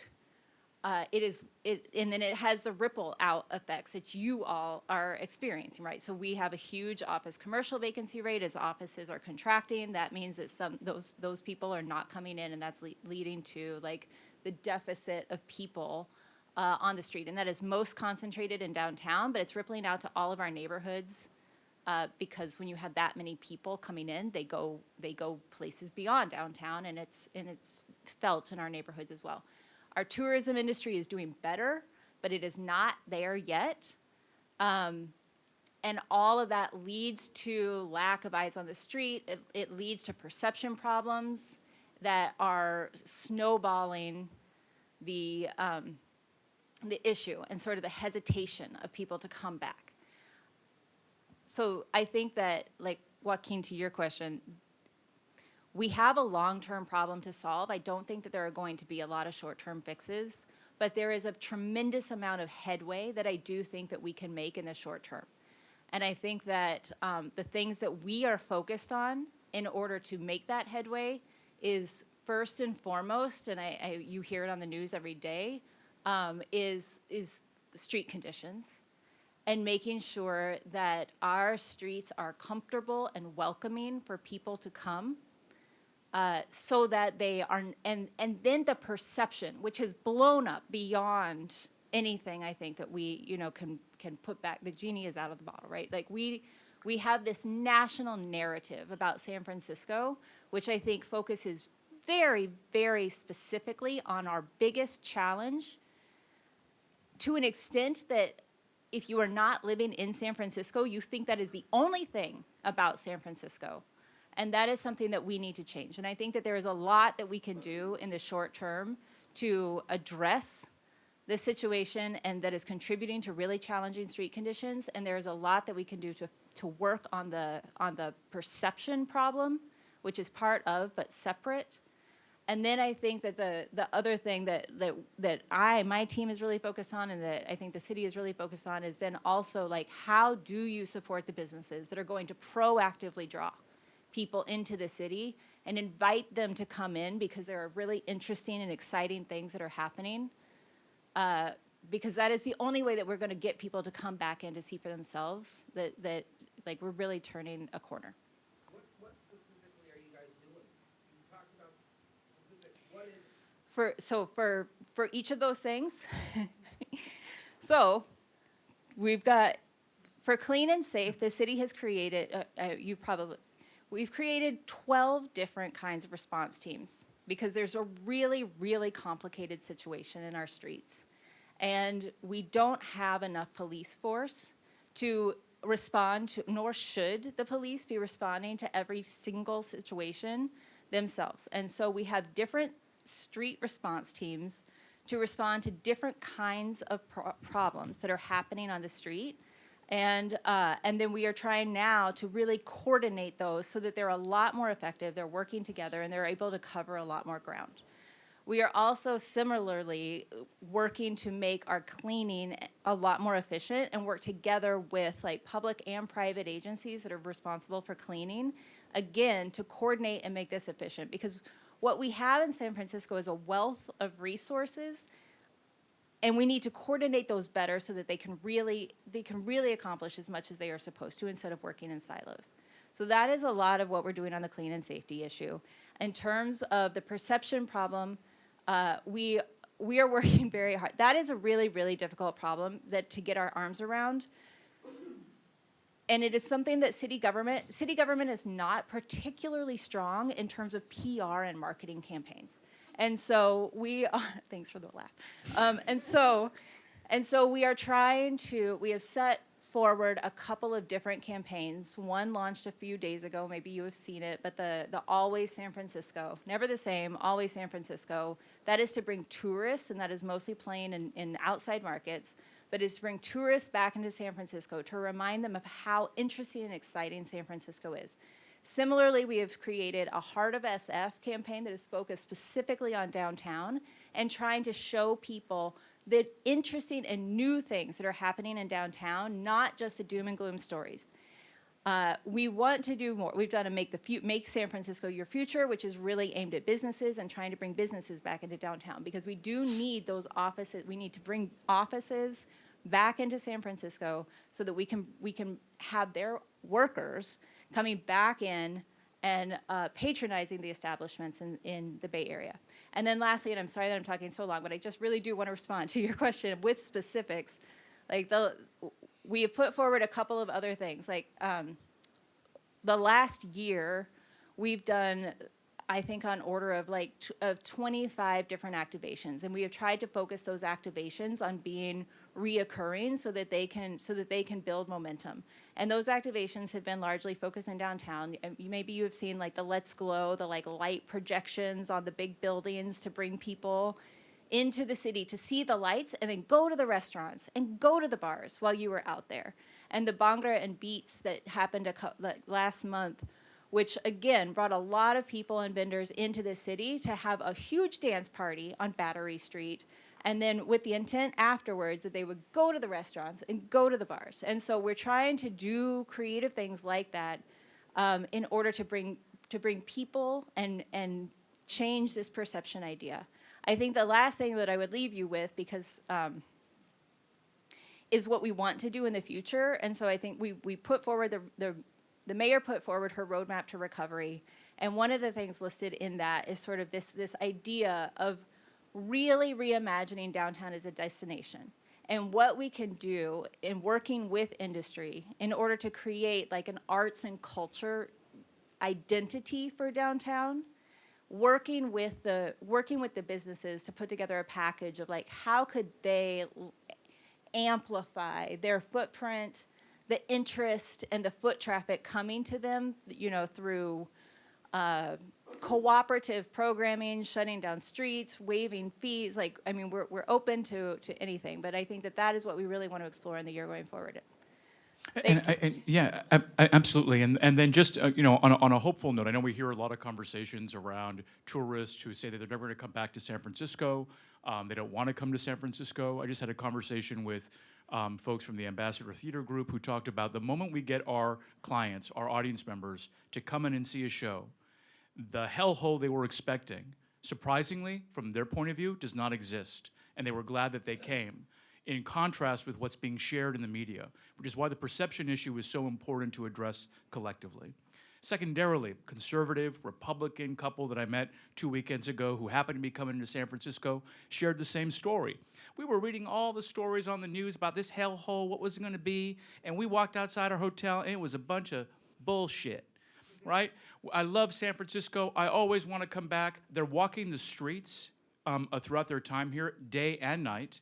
They were going downtown into North Beach. They were so excited to be spending their time with themselves as a couple and supporting San Francisco and couldn't wait to come back. Those are the types of stories and energy that is out there that we can also capitalize on as well, in addition to creating these experiences that I know both of you have been working on together with so many in industry. And also, I think something that you didn't mention, you talked about some of the SOMA activations, but also some of the forthcoming investments being made in Union Square to facilitate that arts, entertainment, and cultural identity, to draw more people in, to have that experience and take the, quote, risk to come back to San Francisco and experience something different. Just in terms of anything else around this brand identity that the city is investing in right now in these ways, are there other ideas that you wish the city was pursuing, or are there ideas that you think that's the right catalyst for what will get us moving forward in the immediate and short term? So what I'd love to see is the formation of an entertainment district downtown. And what that would mean, it could mean a lot of things. From a regulatory perspective, this would be a state issue. Well, actually, this is a city issue. If you're going to buy a 48 license and move it into a new location right now, what do you have to do? You've got to petition you got to post. Anyone can protest. You have to sign a lease before you do this, by the way, right? You have to raise all the money, sign a lease. You're just sitting on there. You have to put a posting in the window. Anyone can protest. Somebody will. Then you have to go meet your supervisor, which is great. Always nice to meet your supervisor. Get their support. They tell you, you need to go talk to these XYZ groups because these XYZ groups have a political whatever with the supervisor. So you go talk to those, and they say, oh, okay, yeah, you can do this, but can you build a mural? Can you do this? Can you do this? And you're like, great, okay, we'll do that. And then you go in front of the Board of Supervisors. Somebody's going to protest. They'll talk. You got to bring 30 or 40 people up there to say, hey, we're good citizens. And then you may or may not get your liquor license. You don't get it. You have to go before a judge, and that's it, right? So who wants to open a bar downtown when there's no one living downtown? So this process exists, right, to allow the neighbors who live there to have a say in, there's a new bar opening up down, and we didn't have a bar here before, and, like, we should have a say in that. I agree with that. That makes sense. Does it make sense downtown when there's no one there? Like, literally no one there. So I think in this, number one, removing that obstacle in this entertainment district would be great. It'd be great to make these car-free zones. You block off the streets. You have the horse-mounted police like you do in New Orleans and Austin on the weekends, and people are walking around. Maybe it's an open container zone. I don't know. Get crazy, right? Live music playing on the streets. But we need a concentration of bars, restaurants, nightclubs, venues in a given area to promote that kind of. And so you get one block of that going on, and then the next block will want to do that, and then the next block, and then you'll have 4 or 5 blocks. So if we could just designate this area, downtown, pick a few blocks, and then maybe, if that goes well, increase. I guarantee you, if a bunch of bars and restaurants and nightclubs open up together, people will want to come visit there. And as soon as people start wanting to come visit there, people are going to want to build condos on top of that. Because where do people want to live when you're 20-something? You want to live where there's fun, right? You want to be where the action is. And that's just kind of how the story goes in every other place in the country. But you come downtown San Francisco at 8 p.m. and like where are we going to? I have a bar, Kona Street Market on 3rd and Market. We have Dawn Club. We have Local Edition. We have Lark. And we have Cordial. And we have, what else do we got? Novella. So we're all like 5 or 6 bars. Not a place to eat. I guess, there's a couple of restaurants over here, but there's not a place to eat around. There's we need not just bars, not just restaurants, we need it all. We need it all right there, and we need to, promote the hell out of it and say, hey, this is what's coming. And within that zone, right, we can take some chances and maybe not worry about the worst thing happening. And maybe we kind of address problems as they come along, and instead we take a chance to try and do something new that we haven't seen, and not worry about all of the bad things that everybody is always trying to make fun from happening. Sorry. Josh, thank you, Andy. Josh, in addition to that, just to share for the group, and I'll let you read the group on this one, but in terms of the best ways that you have found to engage the city around these ideas, or to provide ideas for the city to hear, incorporate, marinate on, and then actually pursue. Well, that's a doozy. Okay, different question. No, that's fine. I mean, this is certainly one of them, and you know, I think one of the things that has come of you know the last couple of years is that a lot of us that do not have any interest in sitting at tables and having these kinds of conversations have found ourselves sitting at tables and having these kinds of conversations. Because not only is our experience valuable and communicating that to people that are making decisions is valuable, but if we don't, then nothing happens and nothing changes, and there's no fundamental understanding of what we are going through or how bad it is for anyone. So, you know, through our work with the Venue Coalition, through our work with NEVA California, through our work with Ben, through our work with Maggie, you know, I'm sure there have been times where they've gotten tired of hearing from us, but we have spent a lot more focus on trying to figure those solutions out and trying to communicate those to the people that really want to help. They just don't always necessarily have the information to do so. So I would kind of encourage anybody to do that. Just to kind of go back to what Andy was saying, and also, you know, a brief anecdote about the public safety component.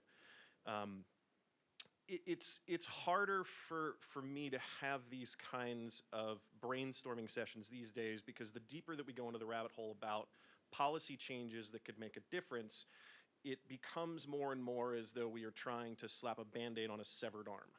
And you know, I understand that we can't solve everything with the stroke of a pen, or there's not necessarily an panacea that's going to solve all of the problems that San Francisco is facing, but I think we need to be honest about, you know, how much the lack of affordability is playing into a lot of our difficulties, how much the lack of affordable housing is playing into a lot of our difficulties, or the lack of availability of affordable housing. I know that there is certainly, you know, a negative narrative when it comes to public safety, and as someone who, you know, grew up in Philadelphia when it was being compared to Baghdad in terms of the murder rate, I am certainly sympathetic to that claim, but along the same lines, you know, I was driving away from an event at our venue last Tuesday at around 9 p.m. We've got, you know, small client, 300 private equity folks that are in town. We had Ali Wong performing, so it was kind of a nice little experience. And I am sitting at a light at Ellis and Mason, about to make a turn to go to Bart, and about 25 shots rang out just on the street. People are diving for cover, you know, all that kind of fun stuff. And that wasn't even a blip on paper, not a news article, not a headline, not anything. And, you know, I certainly am sympathetic to the fact that we don't want to let a narrative that is outrageous apply to the city, but we also need to be realistic about solving the issues that exist as they are now and creating an environment that is safe for any of these foundational conversations to occur, because, you know, that is an event of 300 private equity clients that it now has to shelter in place before they're leaving their event that they had a great time at. That is a loss to San Francisco that is difficult to calculate just by looking at the numbers.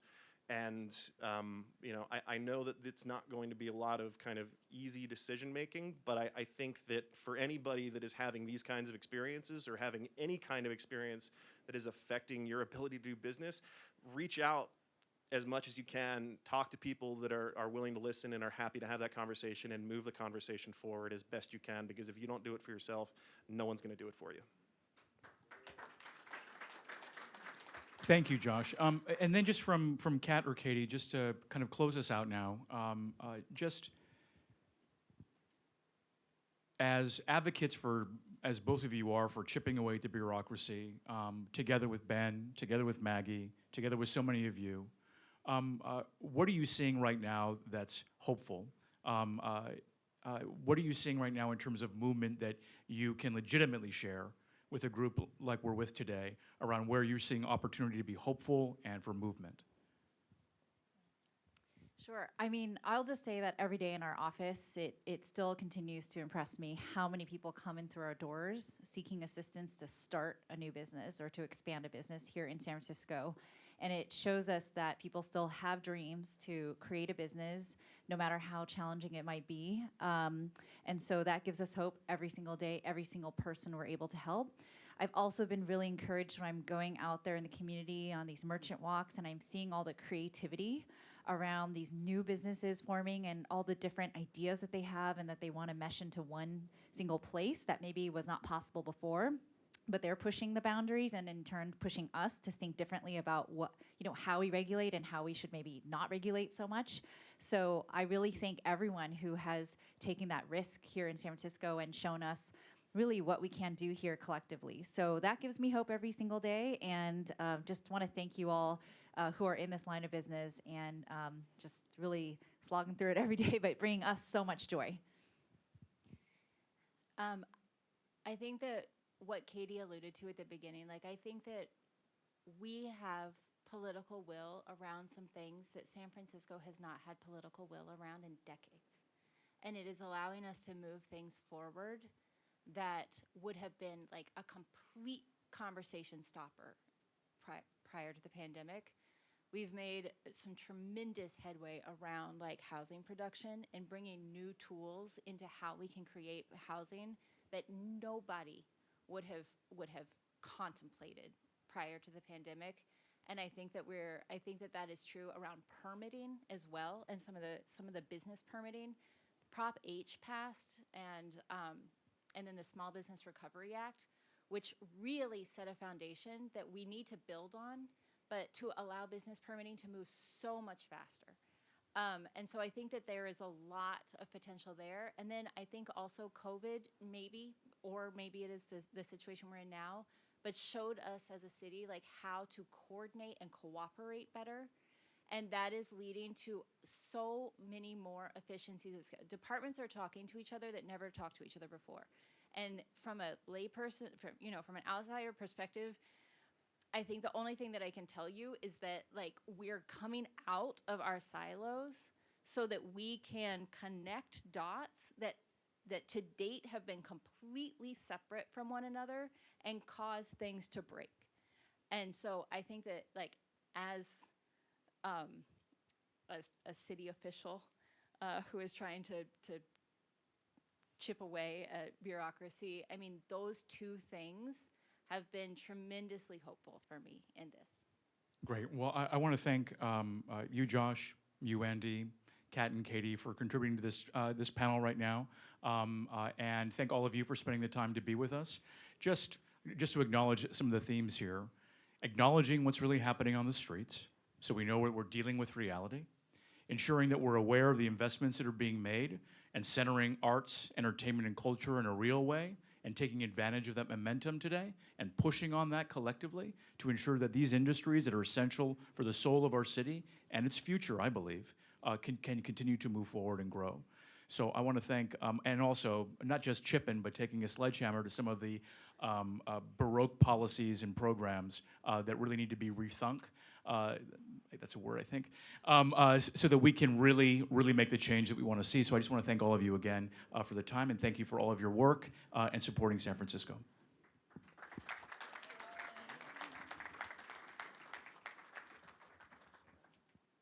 Thank you so much to our panelists and wonderful moderator.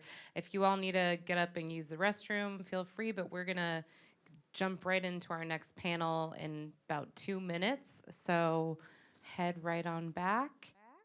And I'm gonna pass the mic to my boss. He is President Benjamin Blyman. Here you are, Ben. Thank you for that wonderful introduction. Appreciate it. Hey, everyone. My name is Ben Blyman. I am currently the president of the Entertainment Commission, but I do a bunch of other stuff. So just quick background, I've had 11 bars in the city. Currently, thankfully, only have 2. I ran an events business. We did about 500 events a year, mostly in the city. And currently, I'm the director of one of the community benefit districts, so the Middle Polk area, which is called Discover Polk Community Benefit District. outside of those things, I also have spent the last decade or so organizing the nightlife community the best I can. We have a group called the San Francisco Bar Owner Alliance, which is about 503 bar owners in the city. It's primarily done in a private Facebook group, but for anybody who has a liquor license, doesn't matter what kind, you're welcome to join as long as you have equity in a bar.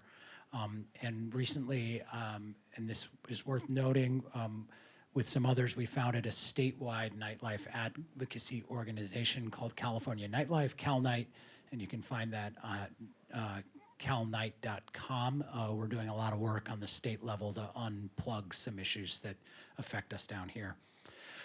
So having a panel on the public safety situation right now in the city of San Francisco vis-a-vis nightlife is something that I didn't think we could avoid as a group. I think we have to acknowledge it and we have to talk about it. I think not having this conversation at this time and place would be not just a disservice, but it would be kind of fall on, it would come out as pretty tone deaf, I think, given what the situation that many of us are facing in our venues and on the streets in San Francisco are. So first, I just want to lay some ground rules for everybody, for the audience and for these. So this is what what we are hoping it will not be, right? So this is not meant to be a bitch session.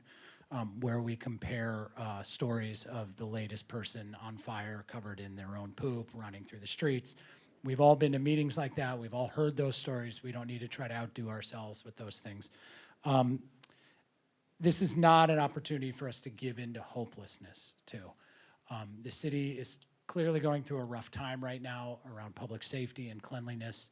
That does not mean that this is going to last forever, and it does not mean that there's nothing we can do as a community to help fix it, working with our city hall and our law enforcement, et cetera. So what I do hope, and what we hope comes out of this, is that we'll give a kind of a more nuanced and fuller understanding of what's going on right now on the streets, and that we can help to understand just both how complicated these issues are, but also steps that we can take to actually solve them. I talk to a lot of people in my various capacities, and I think there is a pervasive attitude that the government needs to fix all of this for us. And I think, first of all, it's not going to happen, so we can just give up on that, on them just riding in and saving the day for us. But I also think that's not actually how it works. I think it's kind of a simplistic understanding of our role in a democracy. It's not a spectator sport. It is not something where you can pay your taxes and expect things to be given to you. And democracy has never been about that. It's about people getting together, organizing, and pretty much forcing the leaders to do what they need to do, not just asking them and crying at them and pleading with them because you think it's the right thing to do.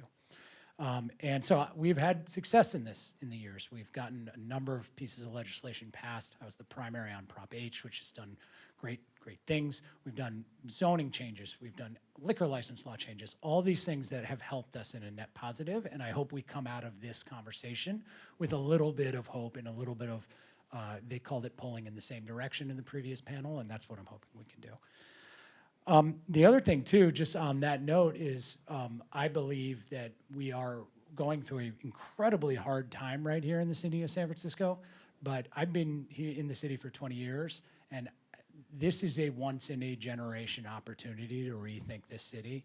And I don't think that we have done anything like this in the city, especially around nightlife, since probably after the earthquake.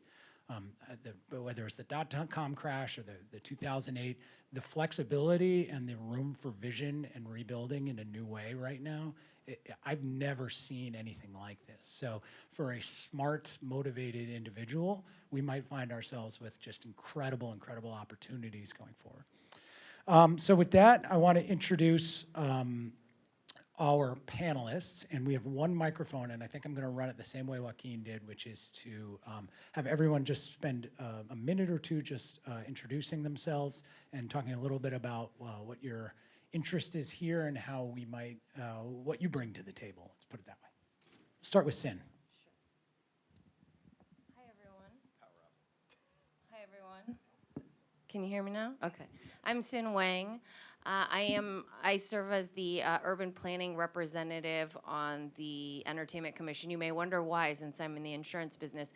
My background is I'm a former assistant city attorney, so intimately familiar with all these zoning, permitting, land use issues.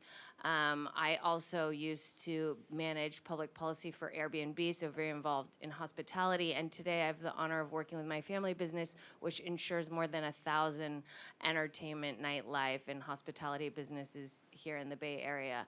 So I am someone that speaks to small business owners in this industry every day.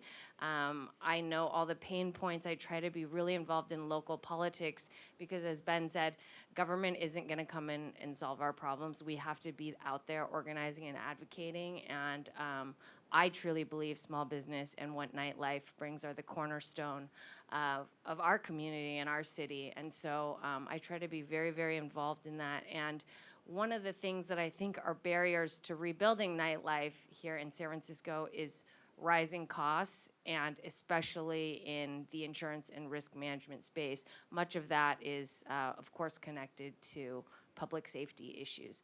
So that's why I'm here today, to speak to those, and hope to expand on that a little more as we delve into the discussion. Good afternoon, folks. My name's Dave Falzon. My interest in this, I am on the Entertainment Commission. I was also spent a decade plus managing all of the liquor licenses for the police department. And just really quick, I know we are a fun target. If anyone watches the Entertainment Commission, I get ribbed a lot being the police department representative. But I did want to point out, Ben may have not even been born when this took place. But some of you that have been around, I saw Mark Rennie back there, there was a time in San Francisco when if you wanted to get a liquor license, you had to go to the district station captain. So that meant we have 10 districts, 10 different narratives, 10 different ways of doing it in 49 square miles. We significantly changed that, and that's when I came along and we actually created, like it or not, what we now call the ALU, the ABC Liaison Unit, that works directly with the ABC. But what it did accomplish was it gave us one central voice. So it gave people a place to take their story, take their business model, and actually get an answer. Because it was brought up earlier, and I completely sympathize with it. People are signing leases, they're putting money up front, they're making big investments. Well, not that long ago, now over about 15 years ago, you were shopping that and you never knew what answer you were going to get. Now, I like to think the police department is still doing a solid job. I believe we are, although I'm not involved with it anymore. But the goal is to share the experiences that we see and the trends that we see and help to make your business model move forward. Or frankly, if you have a great business model but in a very tough spot, to give you a heads up, this could be very daunting. It's your prerogative to move forward. But anyway, that was my background for almost 15 years with the police department. Now I do a totally different task, but I am on the Entertainment Commission. Thank you. Were you born, Ben? Yeah, 15 years. I thought that's a glue on to your Sorry. Oh, no worries. Hi, my name is Dave, also known as DJ Midnight. San Francisco born and raised. I've been DJing for 20 years, in the nightclub game for 10 years. I own Providence on Polk Street as well as DMP. DMP is my company where we manage DJs, promoters, venues, staffing, events. And yeah, so that's pretty much what I do. Hi, my name is Ray Bobbitt. I'm a partner with City Nights. We've been in business for 38 years, same location. Have seen the city change a lot, but we've certainly been involved in the evolution of the nightclub business.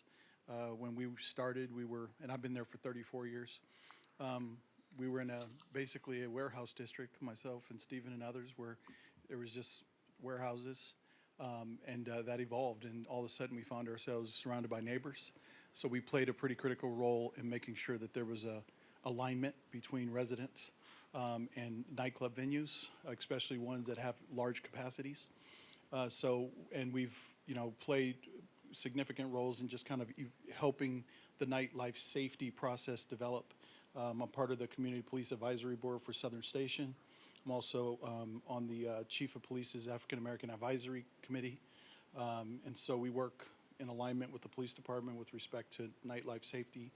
Myself and Michelle and Barry and Vlad and others have worked and to develop a a South of Market nightclub coalition where we would meet with our captain prior to the pandemic, where we would work on solutions for safety.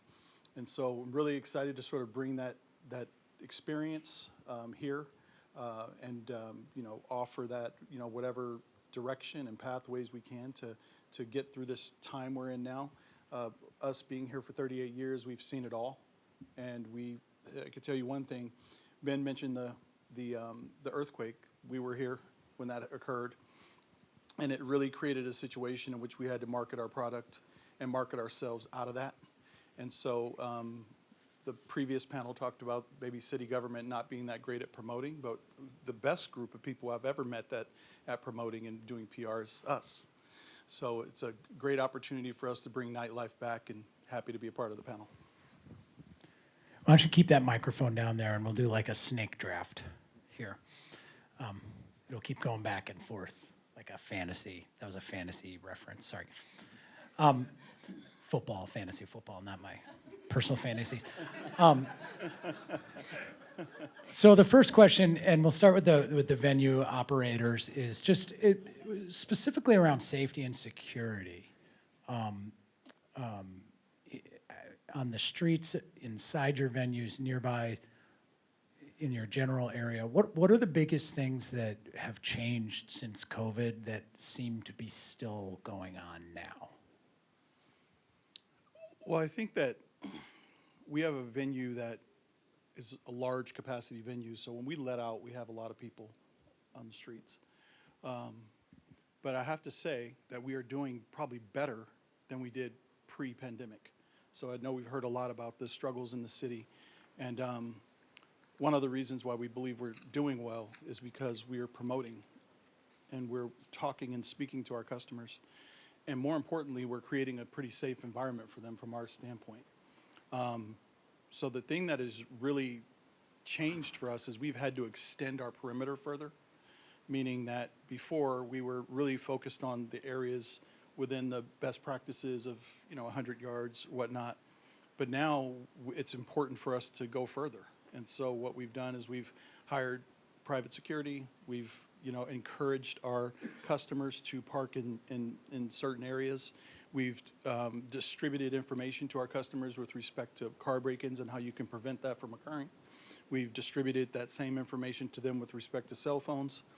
So we've really spoken to our customers, and we've really made sure that we have done a good job at communicating with them very clearly where they should and shouldn't park, where they, how they should behave. They should, we say, be like, bananas and stay in bunches, stay close to each other, make sure you come in groups. And so we've been doing that, and we did that before the pandemic, and we're doing it now. I think the other thing that we do is we work closely with the police department. If we're having an event where we have an expectation of larger numbers, we do a pre-operations plan and we send it to the precinct captain or the permit officer. And so we make sure that they are aware of what we're doing. So if there's any confusion or anything happens, they can be aware. And at least if there's not enough resources to come immediately, they can set up passing calls. And so that's something that we've been very proactive, and we've always been proactive, but we've had to just extend our perimeter further. We've had to go out further to make sure that our customers understand that these are the do's and the don'ts if you're going to be in the city. A lot of our customers are coming from the suburbs, and so they're not used to not putting their laptop or their purse on their front seat, so they're inviting a break-in. So because we've been doing that, we've had less and less break-ins and less incidents. So that's the difference, Ben, from the perspective of what changed, is we really feel like we have to go out further. And so in order for our customer, it's a cost we have to incur, but in order for our customers to have a good experience, we've sort of taken on the responsibility as a private business to do that. Yeah, I think to add to that, they don't call us BIP City for nothing, right? All the cars out here getting broken into, you see in the daylight, nighttime. It's just a reality, I think, that, San Francisco's in right now.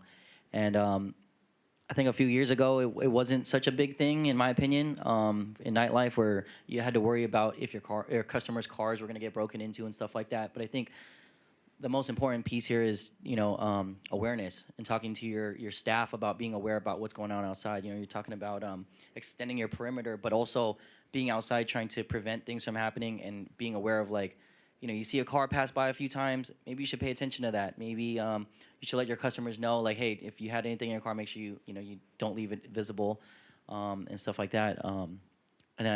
Back to being in touch with PD and stuff like that. I think that that's absolutely very important. When I got in this club game, I felt like everybody was worried about, like, oh, okay, if you have to deal with the cops or entertainment, like, it's gonna be a problem. But really, actually, it's not. It's the opposite. It's like they're here to help you, and then as you start to work with them, you realize that. And I think, when we have these big events, we got artists or athletes coming by and stuff like that. I'll shoot a quick email or a text message and say, hey, can we get a passing call? I know 10B is not very realistic, but if we can get a passing call, that would help, and just get that extra presence on the street to deter any other problems.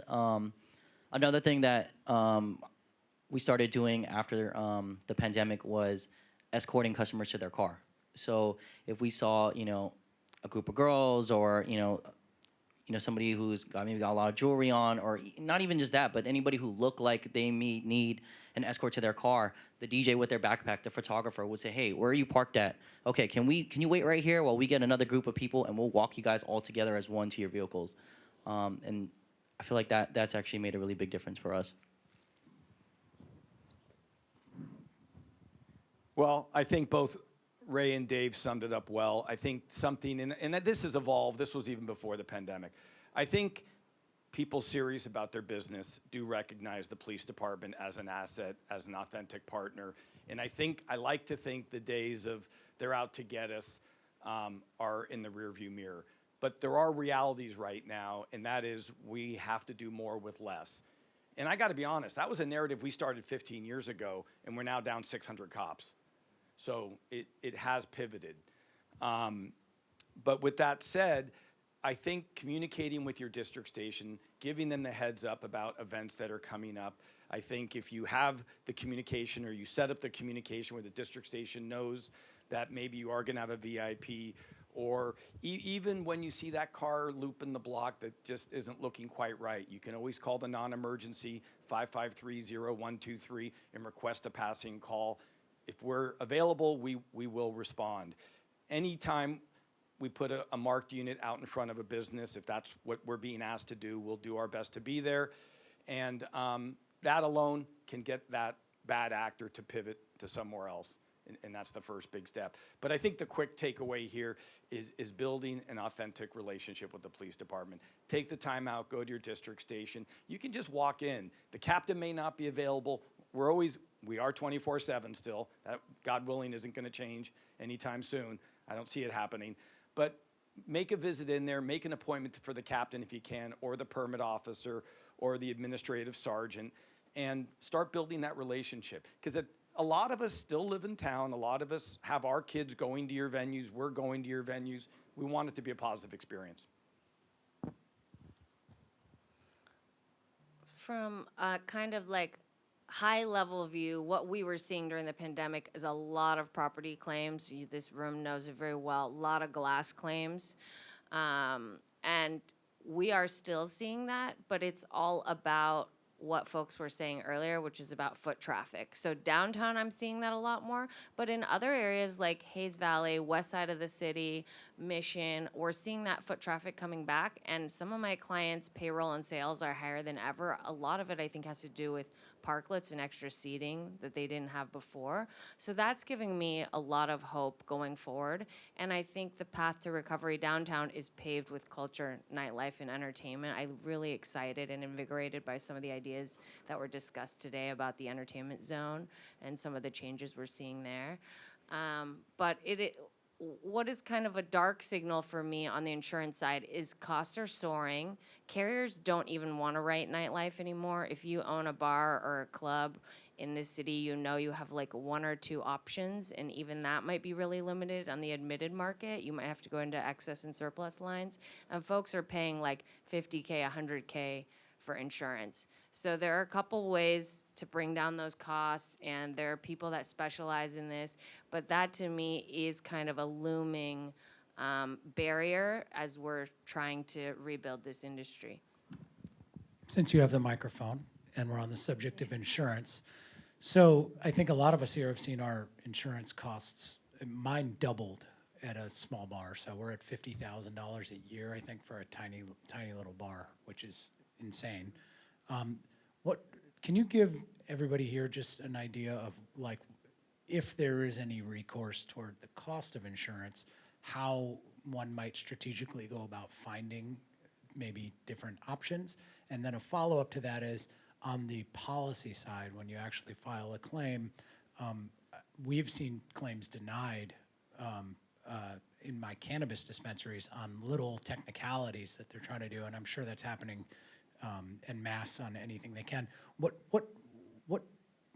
choices do you have when you see a claim denied, and how do you go about fighting that or going about it? So start with the cost of insurance. There's a lot of questions there.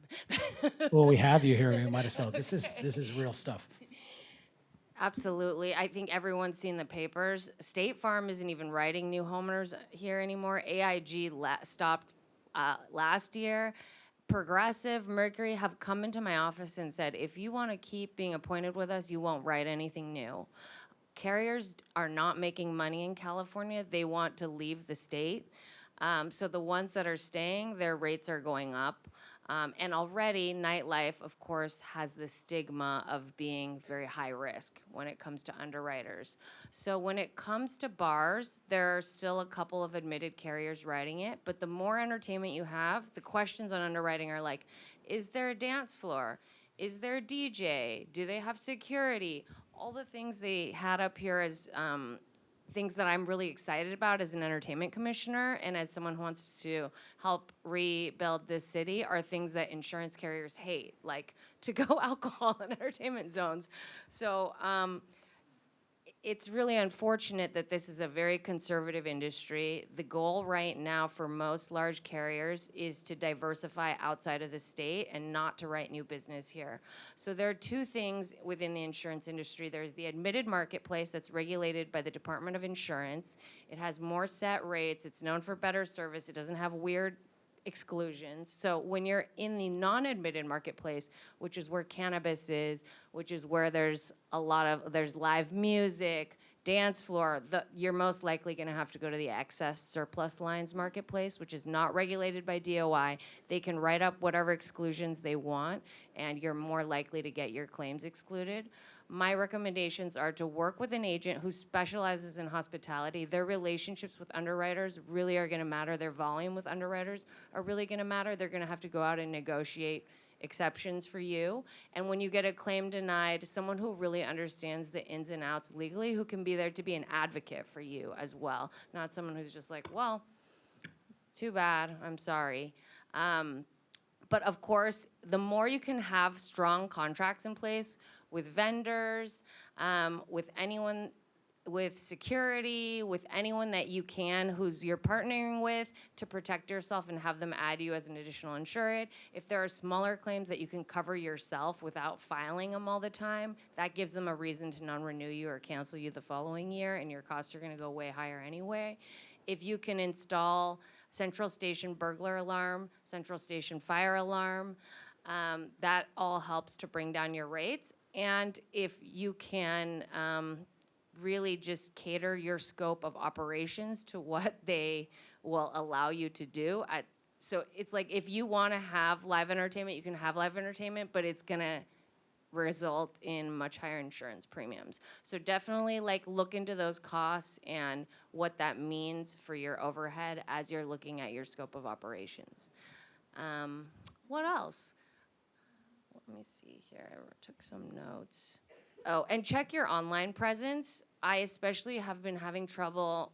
I'm a queer woman. I love writing queer bars. I'm having a lot of trouble right now with underwriters who are looking up social media content of different bars and clubs and saying, like, this is adult entertainment because there's scantily clad drag queens on here, and declining them. And so in some cases, there are no markets willing to write them. So make sure your social media content and your digital presence is as clean as it can be when you're up for renewal, because that's the first thing they're looking for. Wow. Scantily clad drag queens, the scourge of the insurance industry. I don't think I can speak to that one. This is like I don't know. Lieutenant Falzon, so I have some questions for you. So given the reality we're in right now, and Yes. given that there are break-ins of bars and restaurants and clubs, and so first question is, this is a technical term that I don't love, but how do you kind of, what are some tricks that, or some proven methods that operators can use to dissuade bad actors, as you describe them, from targeting them specifically? So the first area I always start in, and it's actually a trend that started in America, and it's actually gone all over the world, and it's called crime prevention through environmental design. And what it's really talking about is, and if we're just talking about the front of the premises, look at your space, and if you've got hedges that are completely overgrown, if they're infringing upon the front doors, anything that creates concealment points where it gives that bad actor, if that's the word we're going to use, the opportunity to play with your doors, to punch the door open, to whatever. So the basic stuff is things like lighting, controlling landscaping, making sure you have a door that actually is secure. You know, a lot of these older doors, it doesn't take much to boot them open. And then where it's appropriate, how much glass you're actually going to have exposed and what's going to protect that glass. Are you going to put some metal over it, or are you going to, you know, a lot of times there's opportunities to make it artistically pleasing and actually do work with an artist and create something that actually hardens your facility, but also makes it more protected. So I would start with that. And I think the other part is you just don't want to go dark at night if you can avoid it. So, you know, the obvious stuff, motion detectors. I mean, Sin talked about burglar alarms, all that kind of stuff. That all helps. But I think it's important to take that moment of pause, cross the street every once in a while and look at the front or back of your business or the sides, all these vulnerability points, and just make sure everything's operational. Are there, if you have a side alley, are lights working? And you got to seek that balance, because this is dense San Francisco. You put in spotlights, you're going to be blowing up your phone's going to be ringing off the next day. Then none of your neighbors can sleep, because every time a cat goes by, the whole alley lights up. So you got to seek that balance. Can you talk a little bit about security cameras too? And so that's an interesting conversation. When I first started presenting to the Entertainment Commission, this is almost 2 decades ago, they were deaf on security cameras. And then what we've seen a progression of is they are a real asset. And I think the police department's working very hard. And this isn't something we did in great length in the past, but what we're trying to do now is, if a crime occurs, we want to canvass the neighborhood for all cameras, if it's on private businesses or anything else, to get that evidence. So I personally am a huge advocate of cameras. I think it's great to put up signage to let people know there's cameras. I think it's important to make sure they're operational. I don't think decoy cameras are very effective, frankly. I think people are smarter than that. But there's a tricky component now. COVID added a whole new element, because now you can safely walk down the street with a mask on. I wouldn't want to be a bank teller these days. But that changed things, because we do see a lot of footage now where you can't really discern the person, because they're wearing a hoodie, they're wearing a mask, and nobody's thinking much of it because of, you know, the kind of post-COVID world we're in. Just on the security camera note, so I've actually found security cameras have been effective when crimes occur, but even more effective when insurance claims have come to me. Exculpatory. And we are able to just download insurance video of what the person said happening did not happen. Did not happen. And send it right to them, and those random claims just go away. For sure. Excellent. Great point. So this is for DJ Midnight. So at Providence, when you were in operation there, our inspectors were summoned there just lots of times for unknown reasons, and they routinely described your security as some of the best they've ever seen in the city of San Francisco. So can you describe a little bit about what you did with your security and why it was so effective, you think? Yes, well, one thing I want to circle back on the masks thing. One thing that we started doing was no ski masks. And the guys that are worried about COVID, it's not a ski mask that's going to protect you, really. So it's just a no. If they come up, it's not put it in your car and come back. It's just, you're done for tonight. You're not coming in. Try another day. And that has really helped us because we found that when we allow people to come in and say, oh, take it off, they go to the bathroom and here it is again. And then it's a whole nother problem of trying to get them out of the club now with the ski mask or telling them to take it off. We'd rather just not let them in with it. Speaking about security guards, I think it's really just being in tune and aware of everything that's going on. You know, every night we have meetings with the security guards, the bartenders, the waitresses, the managers, sometimes together, sometimes separately, and we'll ask them, hey, how was tonight? Anything come up? You know, did anybody get kicked out? Why did they get kicked out? Did you see anything suspicious? Did anybody pull up outside? Anything. Even down to, is a customer unhappy? Can you tell me a bit about why that was? Oh, so-and-so got kicked out for being drunk. Like, well, how did you guys handle it? And that really just opens up the dialogue where we can have a conversation on how they handled it.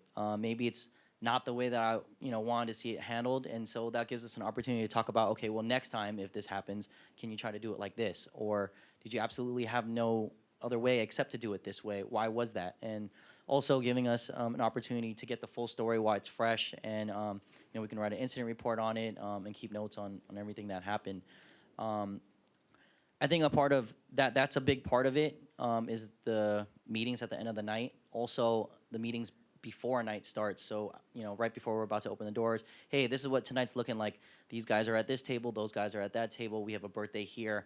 Here's what you can expect. I know this group. I don't know this group. Hey, this is coming in. Tonight's looking like a busy night for general admission. Today's not.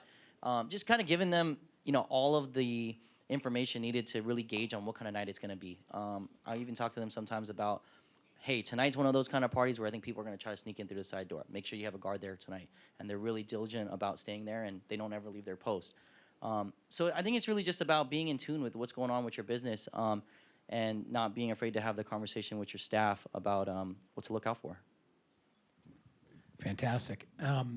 So we have about less than 5 minutes here, so I wanted to just have, so it sounds like your business is thriving, right?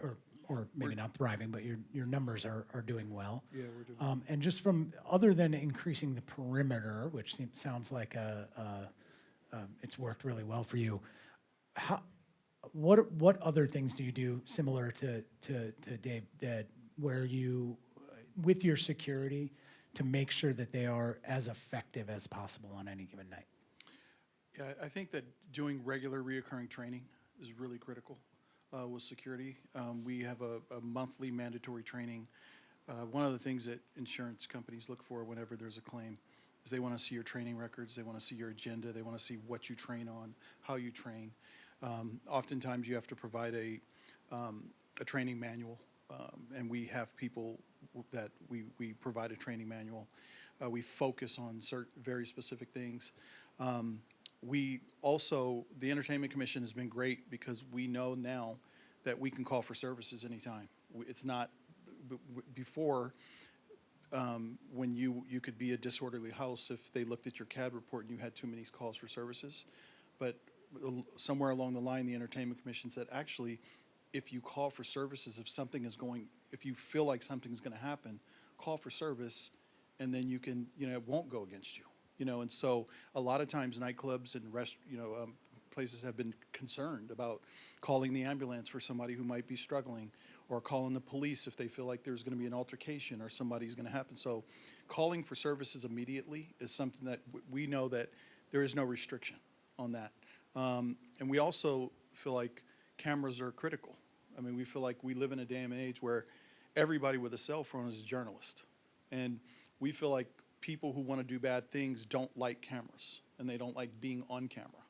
And so we felt like that was critical for us to do. So those things with the training piece for us, and just like literally role playing, identifying people who are coming out of the venue who may look intoxicated, setting up rides for them, just taking an extra step, because those are the people who typically can become victims.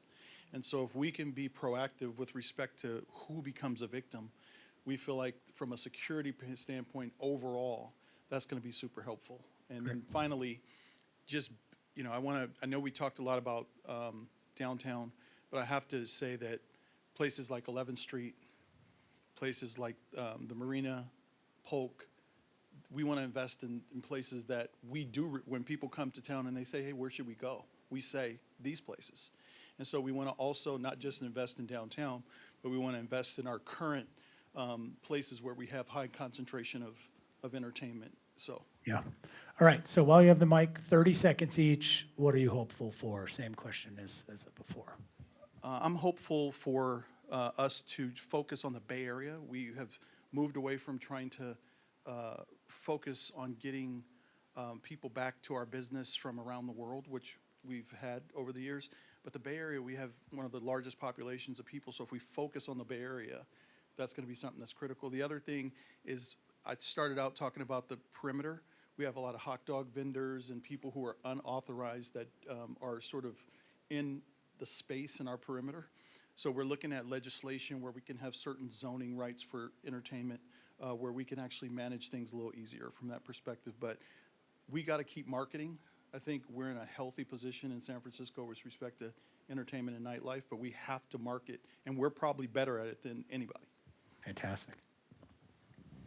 I'm hopeful that nightlife is starting to make its way back. I think the first, beginning of, 2020 or end of 2021, I think a lot of people were still kind of iffy about going to the club because of COVID and stuff. And then obviously Omicron in 2022 hit and everybody was like, oh shoot, COVID's back. Now I feel like people are ready to go partying.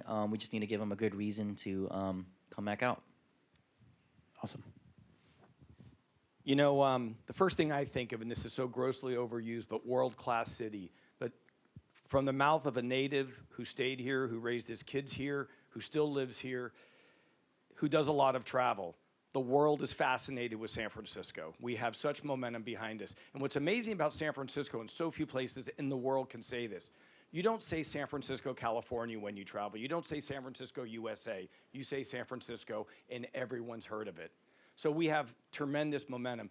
I think Ray made a great point early on, and Ben said this too. If we're going to rely on San Francisco, and this is coming from a guy with 30 years with the city, to market this town, we're going to do what we can do, but you folks are the ones that create these stories. I mean, the mayor alluded to some early on about the fun things that can happen in this city. And the old line, what happens in Vegas stays in Vegas. We were doing that long before Vegas even was on the earth. Yet to that same end, San Francisco has been through many darker days before this, and we have rebuilt ourselves stronger and better every time. And I truly believe that we are that city who can survive anything, and we are the most innovative, creative city out there. I've lived all over the world. I've traveled all over the world. I will always come back here and call it home. I also believe we're at this very unique inflection point of political leadership and political will from the community to focus on safe and clean streets, small business, and creating a new downtown for us. I don't think remote work is going away. Maybe we'll see some changes and it will be mitigated, but we do need to create an arts and entertainment district. We do need to revitalize tourism and bring folks back. I think the rest of San Francisco is well on its way, and we just need to bring downtown with us. Awesome. Yeah, so thank you so much. I'll just close with some thoughts of my own. I've been at the table for these conversations about bringing the city back and what it's going to take, and there's all these ideas out there, housing and all these things. I don't think that nightlife is going to be a part of the recovery. I think it's going to be the cause of the recovery, and I actually truly believe that. So I think everybody in this room and in our greater community, if this city is going to recover, it's actually going to come from us and not from anybody else. And if you look at the issues that are facing the city right now that we need to fix up, entertainment is the cure for almost every single one of them. From work from home, you don't want to work from home if there's something cool going on Friday afternoons that you absolutely want to go back to the office for. Tourism, obviously, nightlife is the main driver of tourism, hospitality, clean and safe streets. Nothing makes the streets safer and cleaner than a 24-hour life and bodies outside, and that's what we bring to the table. Even some of our issues with the police, where they've been demoralized and public sentiment against the police went in a direction that led us to have a lot fewer police officers in the city that we need. If we as a community are clamoring for them, we have cred. And we can be the ones who tell the city leaders that this is what we actually need back. And then, of course, downtown, which we've heard about. So I actually think we're the cure for this. And it is a once-in-a-generation opportunity. If anybody has a couple $1 million, you can buy like a office building downtown right now. It's just, they're basically free. So with that said, I want to thank all of our panelists. I hope this was an interesting conversation, and I hope it was helpful for everybody. And I do believe in the future of this city. So thank you.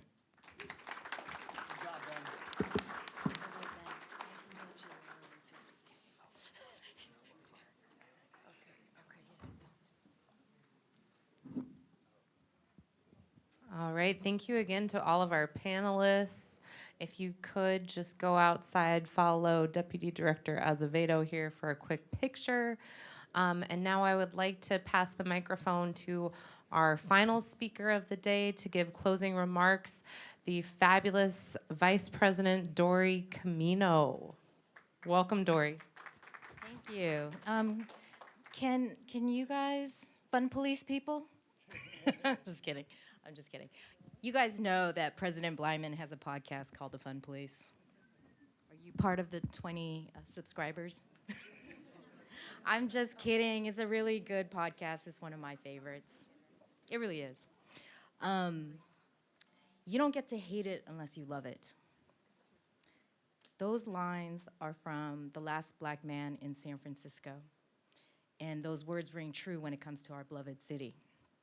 San Francisco is more than a place. It's more than a feeling. It's more than a home. And you don't get to hate it unless you love it. And I can see that love shining brightly in all of you gathered here today. So thank you, each of you, for being here and joining us at the 13th Annual Entertainment Summit. Together, we're a force to be reckoned with, driven by our passion for nightlife, entertainment, arts, culture, and the people that make our city vibrant.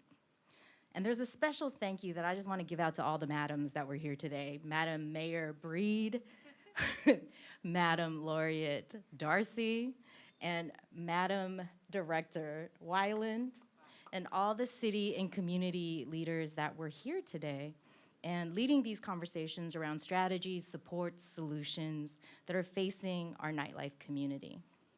As we bring today to a close, I want to leave you with a challenge to tell your stories. San Francisco nightlife is not a dying flame. It's alive and pulsating with energy. It is not dead. We are not on a defibrillator. We are not in hospice care. It is time to say no to the negative narratives that surround our city. Despite all the complexities and challenges we face, there are countless bold and beautiful moments that occur every minute and leave a lasting impact in our lives. So it's our duty to share these stories. So tell your stories. That's the call to action that I want to leave here with you guys today. The press may not tell these stories, but we can. And storytelling is not marketing, it's not metrics, it's not content curation, it is not Facebook, Instagram, and just those things. It really is our culture, our tradition, and our survival. So let us rise above the noise and tell our city's nightlife stories. As Mayor Breed said, when we come together, we make great things happen. This is the story of our nightlife, the story that needs to be told. San Francisco offers endless opportunities for fun and excitement, so let's carry the spirit of celebration into our entertainment summit happy hour at a non-permitted establishment called Gambit. I know that. Okay. I was told that was my talking point. 581 Hayes Street. So we hope to see you all there. And lastly, I want to emphasize that we are not just mission-driven, we are data-driven, and there is a survey we need you to take so that we can tell your stories better. The QR code. That was great. So please help us and take this survey. It's anonymous. And I think it was written by, it's a simple survey by the Beard and Maggie. Okay. Not the bearded Maggie, but the Beard and Maggie. So thank you. And in the words of Sylvester, the other legendary madam of disco, you make me feel mighty real. And indeed, it is each and every one of you who make the magic of our city come alive. So thank you, and let's continue to build a future where our stories will shine brightly. So thank you.